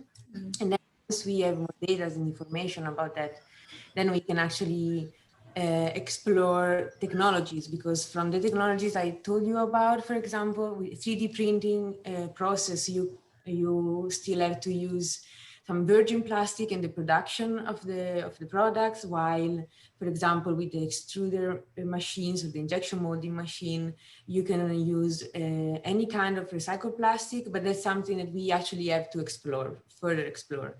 And that's something that we aim to do together with you and local people and organizations, because it depends and it changes according to every country. Yeah. And if we can reduce, I think part of the question is also, well, we are surrounded by it and it's hard sometimes to even say no. It also depends on other systems. For instance, here in the Netherlands, if I open my tap, the drinking water I can directly drink. It's perfectly healthy. I don't need to cook it first. So instead of plastic bottles, we use these. This is also a very nice design. It's made from recycled plastic. And you can even use it. I have no shares in this company. And you can even use it like a glass and like this. But it's also, and you have more examples, to prevent people from buying the bottle. So here, if you buy a plastic bottle, it's quite expensive with water, because they say you can drink safely from the tap. But in Indonesia, you cannot just directly drink from the tap. So therefore, less people use the bottle because you cannot easily refill unless there is this tank with safe drinking water or cold that you can directly drink. So the amount of plastic is also, unfortunately, sometimes related to other parts of the system, whether or not how optimized that is. So also that is for you more complicated, for instance, to reduce on using bottles in drinking water, for instance, whereas here we have less of them. But what you see, we also visited in March a Danone factory in Surabaya, or close to Surabaya, where they recycle all the bottles now back in. Because, and also I see that in Vietnam a lot, most of the bottles are being recycled because they do have value and people can bring them back. They got money. Also in Surabaya, I interviewed people. So the bottles I don't think is an issue. You also don't see them floating around that much. It's more like the softer ones, bags and foam and packaging, the lesser value plastics that are the issue. And yeah, but I think it's nice that even I like for the floating islands that the core is made of the EPS. At least there is a solution. And you see also more and more small companies developing even for the EPS, so for the foam solutions, small scale. So they already have like this transportable foam recycling installation that fits on a truck that can be put in also in small countries and in more remote areas, because foam of course takes a lot of space because it's light, but So if you can already change that into a resource again before transporting, you could also save on transport costs, so emission of CO2. So then all system elements can be improved. But yeah, also that is per country, like Francisca says, we need to see what is the most prevalent type of plastic that's there and what is doable on site. Is there enough for efficient recycling on site, or do we need to scale up and add from other polluted areas the waste to it or the resource to it? Yeah, and we also have a very interesting question from Asul Brahab, because he said that you mentioned so many solutions that we can use to decrease the plastic waste, but how long can it last? Even if like it will last for 1 or 2 years, maybe, what we can do if the product become useless again? I mean, like, what if the product was broken and we cannot use it again? Should we just burn them, or we can use it again as a raw material? Thank you. Yeah, therefore it's very good to sort. Yeah. The Yes. better the sorting, the more pure Mhm. the plastic stays, and the longer you can put it back in the cycle. So yeah, if you have really separated sources and can take them apart, because all plastic have a different temperature when it starts melting. Yeah. So it's very good that also in the informal recycling sector, people get help and assistance in doing that as optimal as possible. Because the better the quality of the recycled material, the longer we can keep it also in the system. Yeah, for example, our little trap and our recycle park can last for 50 years at least. Then, of course, it's a new project also for us. Now they have been produced for 6 years now. So we, together with Dutch University, then we work with them at their university lab to analyze the plastic. But as Lilian says, of course, it's very important to sort the plastic in a proper way. So we get the pure material again, and then we think that actually after 50 years, we should melt the little trap again and analyze if the plastic, maybe if it was broken, if it would be broken inside or fragmented, and just be sure that it doesn't leak any microplastic as well. So is to keep them in the water for 50 years, and then we have to take it out again, analyze it again, maybe melt the plastic again, but then we can actually make another product out of it, or another little trap, and put the plastic again in the loop of recycling and upcycling. So of course it depends on the type of plastic and the characteristic of this of the material, but for sure we can keep them in the loop. Yeah. Okay, and we also have a question from Rivaldo Bastian. After years of research, maybe for Liliane, I think, according to you, what real program can our government do to be successful in making the rivers or sea clear, and how can we maintain that? So for Liliane, maybe. Yeah, I think I showed some different examples. So it's about first better policies. If the companies are no longer allowed to really use low quality plastics or unnecessary packaging, but that's based on, of course. So there are already countries that have a policy that the shops cannot give a plastic bag. So it's no longer allowed. Or people at least have to pay a high amount fee to have a bag. So that people get this change in their or develop a change in behavior to bring an own shopping bag. So yeah, those type of systems can be improved just by also policy. So yesterday I received a message that the European Union was actually busy in making stricter policies, but now due to COVID, and there's a lot of economic issues, of course, also everywhere in the world now due to COVID, that they start thinking about not making this as strict as they wanted before. So then we have again more pollution, etc. So yeah, it starts with that. But of course, also people without even strict policy, people can start behavior. Therefore, education, awareness creation, education is also part of their system, not just making products, but also completing it. And also we do that as well with our students. organize cleanups, tell about the devastating effects that it will hurt your own health eventually, and that it will stay in the environment for so many years, so that we really need to take it out. And then think properly about which system fits best with which area for that when there's still some pollution in the water, and help out. So make it also as part of our system. I mean, in the Netherlands, we do have a waste system here. So I pay taxes and then it's being collected, but it's not common yet that also the water is being cleaned. So that should actually also be a part of the normal cleaning system.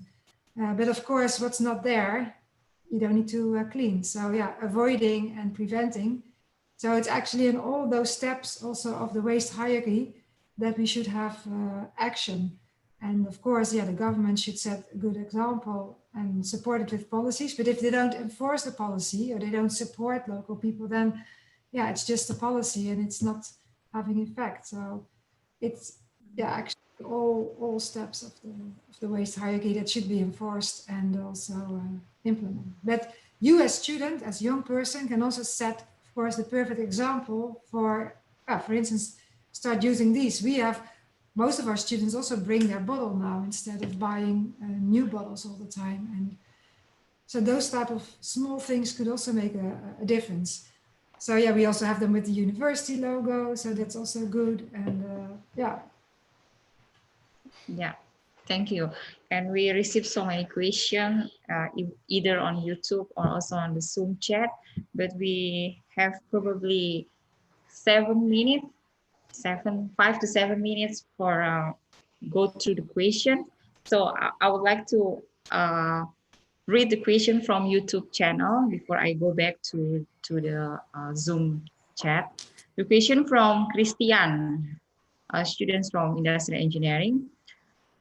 University, beside of plastic packaging in several places, has obliged people to use paper bag as their groceries container. Instead, in several places in Indonesia still use plastic bag as their groceries containers, as it is more simple because it can be thrown after we use it. Is there a method to reduce that habit so it can make a better environment? Thank you. Yeah, I think you get the. It's really that the national government should ban the Yeah. use of plastic bags in shops. And well, there are many examples from countries all over the world, also in Asia. It can be done. I think Thailand has the ban on plastic bags, if I'm correct. Yeah. So yeah, you just enforce it, and but you can also say no. So in Vietnam, for instance, it's still not forbidden. So when I go there, they give already the bag, and I say no, no, no, no, no, and I give them back, and they look at you, okay. But then you see other customers also looking at you, and then you hope that by doing this, it starts with one person, right? But maybe your next door will do the same, and think about it at least. And yeah, that's actually how things work, right? And now with online communication, and you can make a contribution with your Instagram pages, etc. You're all on social media to set up this. Maybe you can do a challenge with your whole street, saying, "Hey, shall we try to avoid using plastic for a week?" Or come up with all nice ideas, also as a young person, to even small steps can make eventually a big contribution. And also because a lot of countries, before banning the plastic bags, they started increasing the price of the plastic bags at the supermarket. So then I remember that I saw people thinking like, okay, now the plastic bag is too expensive, so then I don't want to use it anymore because it's not worth it to pay that amount of money, and I can bring my reusable bags with me when I do grocery. And then the later steps was to ban the plastic bags, but then people, they were already kind of used to think about another solution. So every steps counts. Yeah, and also one question from YouTube from Alfredo Tutuhantonewa. He is also a lecturer from industrial engineering. So technology to produce microplastic probably is common now and cheap, but technology to shape or to produce the product from microplastic, I think, is still expensive and limited because he saw maybe 3D printing that you present today. Is there any cheap technology for use that? I don't fully agree with the statement that it's expensive. Yes. You have, for instance, an organization in the Netherlands, it's called Plastic Fantastic, and they have free downloads on their website how to make very simple molding machines and injection molding things. And you can already for a few €100 buy small. 400 euros? 400 euros. Yeah, 400, 500, 600. So it depends on. So we brought one of these, for instance, in a small KH2 Vietnam. We had a small project together with Vietnam, and we could buy small. And now the students can use it over there and demonstrate how easy it is actually to shred and make something new. So I think the technology to also do this with cheaper equipment is improving day by day. You don't need, that's the thing, you can do it also on scalable and small scale machinery. You don't need a big factory to do it. You can start with a small workshop. Yeah, for example, you can also have a look at the plastic concept. So it's like a Dutch organization, and they have this platform online, and they designed this container, and inside the container, they realize all the machines that you might need to make to recycle the plastic. So then you can see the platform, like the world on their platform, you see the whole world, and you see all the places where people are actually trying to reproduce their concept, their projects. So you can see you can find all the videos online, and they explain you step by step which kind of elements you need to make the machines and the steps to actually make the machine working. And also they give you also idea about the product that you can make, but it doesn't need to be like a huge machine, of course, you like a big 3D printing process, but it can be so even smaller, and it doesn't mean that it is less effective. So, for example, on the Precious Plastic platform, or also on the Plastic Fantastic, you can see a lot of examples, and and free software, free download. Everything is free.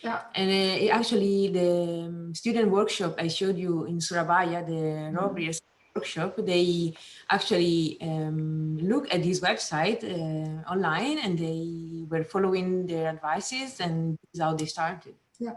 They were also industrial design students, but then from Surabaya, from a university, not ITS, another one. And they won a prize. There was a kind of contest, and the prize was that they get this workshop for a year for free. And then, they had some funding, small start money, but it was just, it was not much. And then they start really thinking about, so they really got their plastic from the local shops in the city, from Surabaya. For instance, from the body shop or from other shops. And then they start shredding it there, and then in the molding machine. And they made those like Francesca showed, the chairs and the tables, and they also made clocks. They just made them there. And they did the export via the website. So it's also very cheap. You don't need to have a shop. You can just have your online. So as a student, it was really like a student company coming out from their study program, which was nice. Yeah, and of course we will be more than happy to share our expertise and knowledge about it. So feel free to get in touch with us. We would be happy to have another call with a few of them, and then discuss how to start, for example. Yeah. So because we are we have restricted by the time, so I have maybe the last question. Can it be a cooperation program between your organization and Pattimura University? And how to build a plastic recycle industry, as mentioned in your presentation? And I continue that one of the participants asked, she believed that what you're doing is not an easy and a cheap program. If we try to do the same program, how much resources we need and what challenges will we meet? This question from Senda Latemia. Yeah. Probably Francisca or Liliane. Can it be a cooperation program between your organization and Pattimura University, maybe? and how to build a plastic recycle industry as mentioned in your presentation. Because they said that it's not an easy. So how many resources can we assign to meet this program? Yeah. Maybe. Yeah, of course. Yes, yes. Thanks for the question. Of course, Yes. yeah, the collaboration between the university is the first step to start. And as I said, also Clear Rivers is willing to share expertise and knowledge, and also the design of the product that we already made in order to give you an idea of how to start. But the first steps beside getting started probably is to apply for funding. There are a lot of open calls for projects that are tackling plastic waste. So like worldwide, you can see a lot of bigger organization or consortiums of companies who wants to make an impact. So you can find online this open call for projects. It can be tackled the plastic pollution from the collection point of view. So they are looking for devices to prevent the plastic from entering the oceans, or more on the, in your case, probably it's more interesting to focus on industrial design. So they ask you to come up with ideas of new products and how to recycle and upcycle the plastic. But you're also busy with a proposal, right? Yeah, and this is also how we work. So we on behalf of Clear Rivers, we apply for funding worldwide. Sometimes alone, sometimes together with a consortium of companies, like also Indonesian companies, for example, because yeah, we believe in the collaboration. But this is how everyone starts in this, especially like in our case, since we are a non-profit organization. Yeah, so we're now also developing a proposal where data trap from Clear Rivers for Ambon is in the proposal, but also the monitoring we add to it. And then of course we come back to Pattimura for help. So yeah, if that's a proposal will be successful, then hopefully there can be also finger crossed from have funded to for Ambon. But yeah, that's we still are busy developing the proposal, and then we need to wait for the answer. So one of those organizations is, for instance, the Alliance to End Plastic Waste. So they have several calls, but yeah, there are more. They also have big companies that want to sometimes, like she showed, Audi is sometimes helping out, but I saw another cities, Volvo is also supporting sometimes anti-plastic projects. So yeah, it's depending. Yeah, now Clear Rivers' goal is to keep working together on the collaboration, on the proposal, but then we would like to install 5-liter traps in Ambon Bay. So thanks to the years of research that the students have been made between the Dutch and Indonesian university, then we been able to collect all the data and the required information about the possible location for the litter trap. And now we are actually applying for funding in order to further develop the project and bring the litter trap there. So then once we will be able to achieve that, then we would need your input about the products that we can make plastic. Looking forward for that. Yes, because we are restricted by time, I apologize for participants who already asked, but we cannot answer the question. But we will list the question and we'll send the question by email to Liliane and Francisca, and they will answer the question and we will reply the email to the participants. Yeah, thank you very much for a very nice presentation. And I wish we could achieve what we expect in the public lecture today. If the answer of your question needed further discussion, please feel free to contact Liliane and Francisca through their email address. So Evan will share their email address on the chat room, so participants can also have both of speakers' email address for further discussion.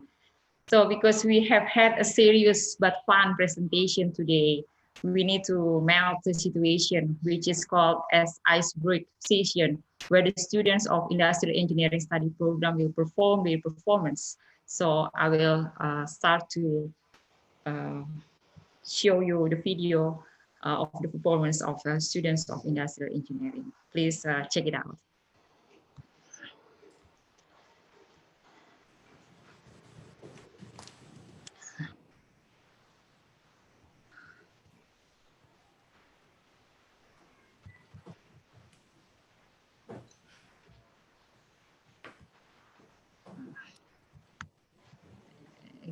Again, sorry.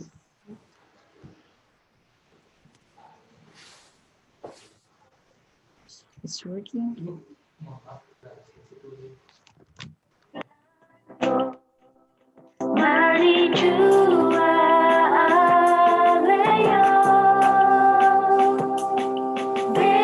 Let's see it yet, Wilma. Again, yes. I share again, sorry.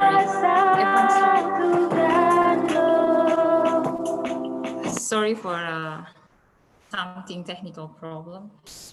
So we will share again the video.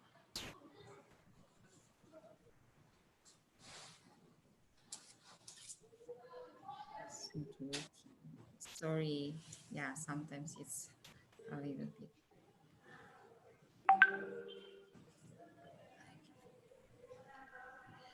Evan, help, Evan. It's not working. Yes,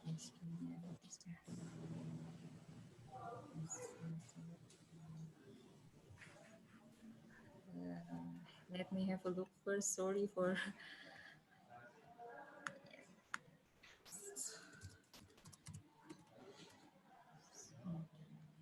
Yeah.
Hidup adedeng kakak, sungguh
my Dando, I really like to talk to you.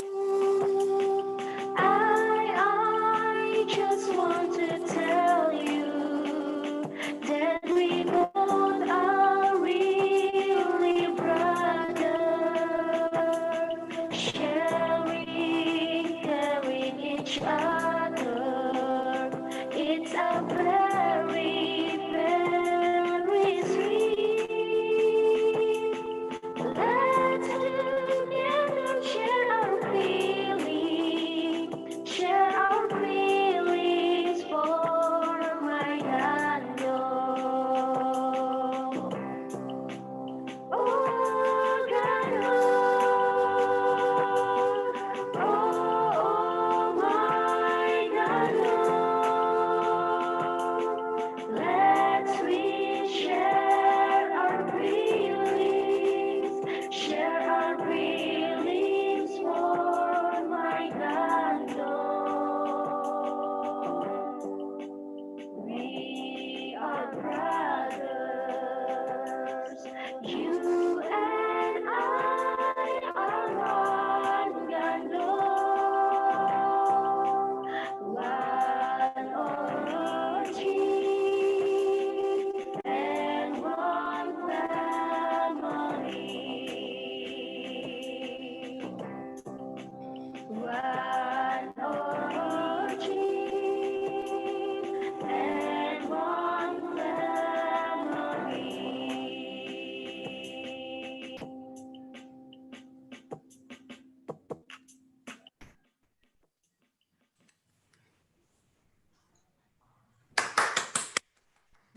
Thank you for Thank you. Wow, nice performance. that was a very nice example from the City of Music, eh? Yeah. Ambon City of Music, right? So we still have some minutes to hear the closing statement by each speaker. So we start with Padani. Padani, would you like to share your 1 minute closing statement, please? Okay. Thank you, Mrs. Wilma Latuni. Actually, we are very grateful for having such a public lecture today. This event is relevant to our domain in industrial engineering study. We learn planning and product design, which is relevant to this public lecture because it gives us ideas how to utilize to uh, to utilize plastic waste and how to design the waste as a product which enhance the value added of it. And of course, it will be impacted to both community and environment. Thus, in the future, we hope we could collaborate in some important areas such as joint research or joint project. Thank you. Thank you. And Liliana, would you like to share 1 minute closing statement, please? Wow, for us, it was really nice to do this presentation for you, to be, although we are, I think, 12,500 kilometers away from you, we felt close during this meeting, and that I saw so many faces and so many people joined in. So thank you, all the participants, for joining and listening to us. I'm sorry that we couldn't answer all the questions yet, but like Ibu Wilma said, we will reply later. And yeah, I also hope that we can continue our collaboration.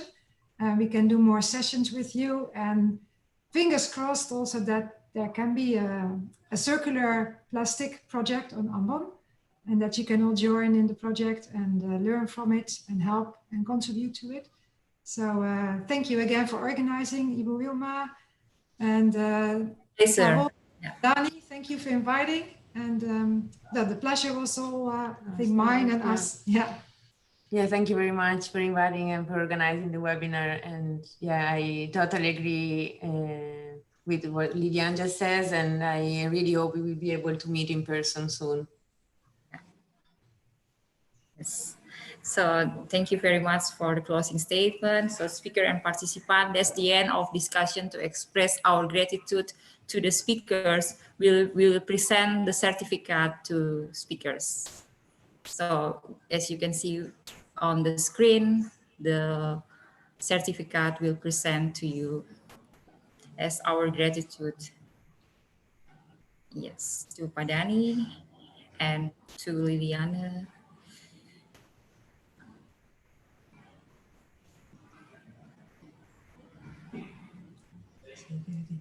To yes, and to Francisca.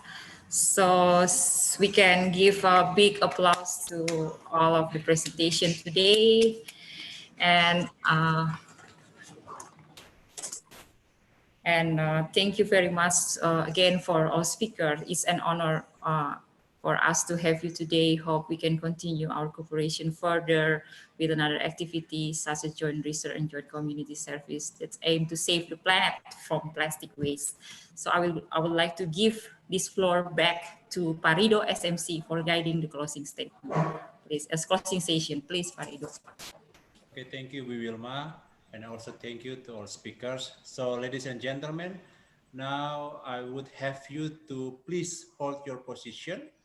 Please hold your position because Pak Evan will take pictures of us. Pak Evan, please. Dear participants and speakers, first of all, please turn on your video so I can test your photo. Okay,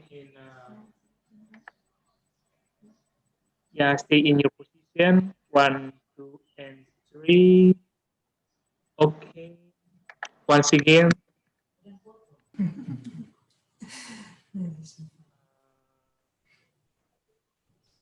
stay on your position. Hold on.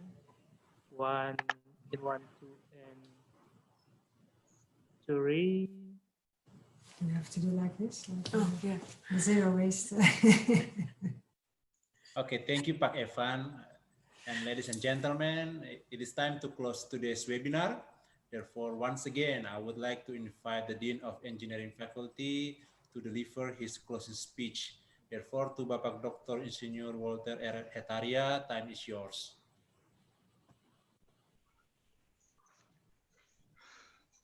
Sorry, I think I'm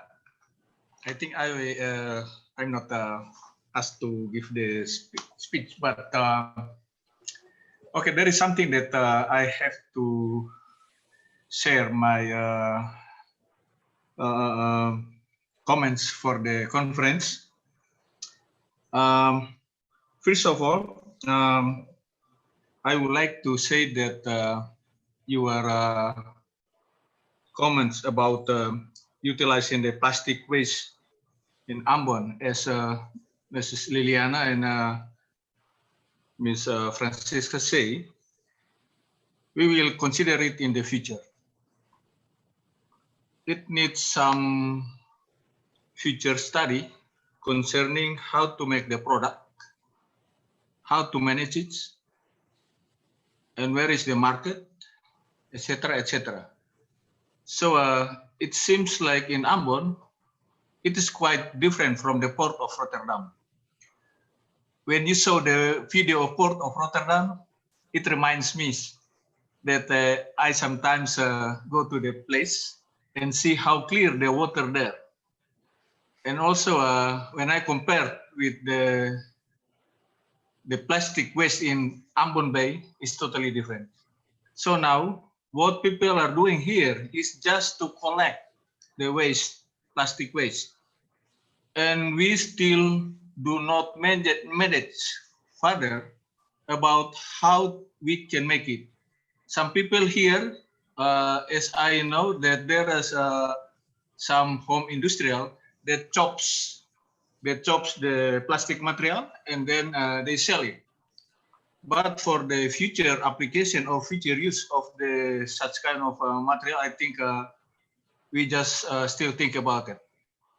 And as Ms. Francesca say, that how we can make it, we will talk with Ibu Wilma and our officer here for the future study. I mean, there is the chance for us, for our institution, also for the students, of how we can develop it in the future. So, just I would like to say that we will think about it of how we can manage it for the future. So once again, I would like to say thank you very much for Ms. Lilian and Ms. Francesca Alberti. Please come to Ambon City sometimes. We are waiting for you.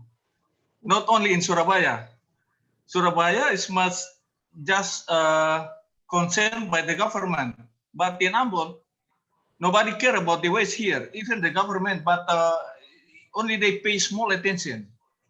So Yeah. it's better that you can come here. So we have the future collaboration. So it will give some benefits for people in Ambon and also for the student here. So once again, thank you very much for your cooperation and your collaboration. And I hope that it is not stopped in this conference. We still keep in touch in the future. So once again, thank you very much and farewell and Arrivederci. Thank you. Thank you very much. Thank you very much, Pa Walter, for your kind words. Thank you, Wilma, also for organizing everything. And stay safe, everyone. Yeah. And Thank you. let's, well, we find a cure for the COVID soon and that we can also meet in person. That would be very nice. Okay. Thank you. Okay, thank you, sir. Very much. Okay, ladies and gentlemen, I would like to remind you to fill the attendance list. Once again, don't forget to fill the attendance list as sent to you via Zoom and also YouTube. And so our today's webinar is over. Once again, thank you very much for your participation from the very beginning until the very last. I have two information for you. First, you will receive the certificate for this webinar as soon as possible.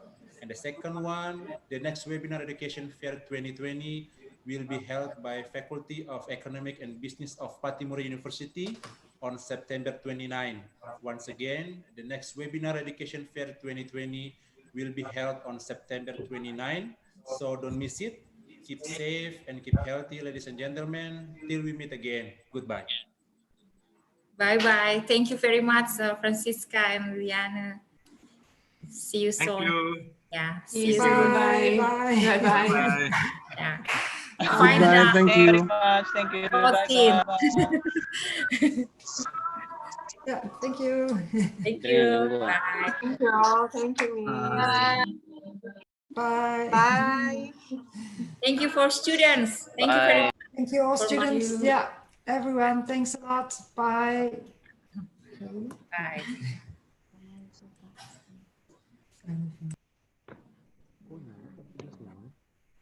Bye, Om Bob.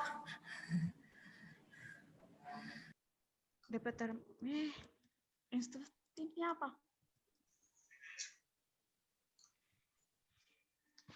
Universitas Patimura toh? Oh nih, pakai bahasa Indonesia saya. Iya.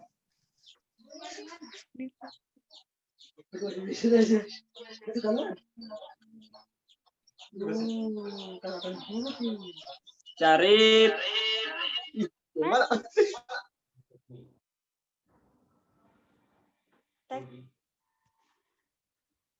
Kan fakultas teknik departemen.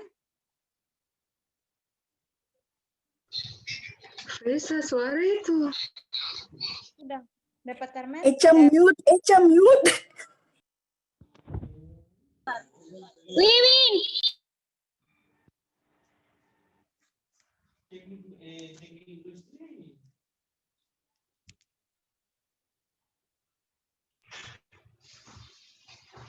Wih, Caca.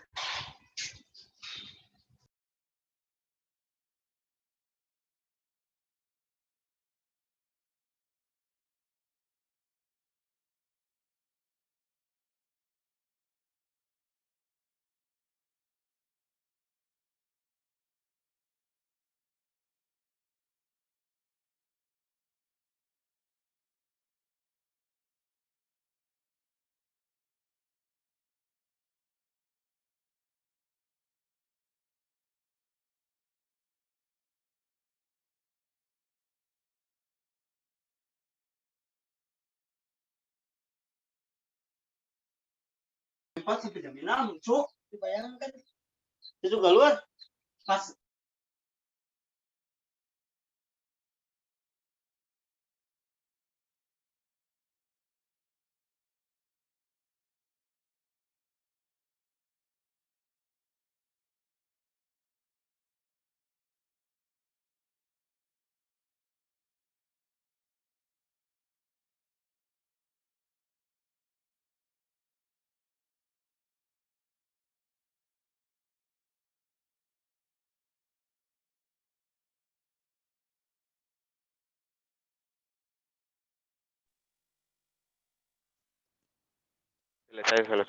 Selesai.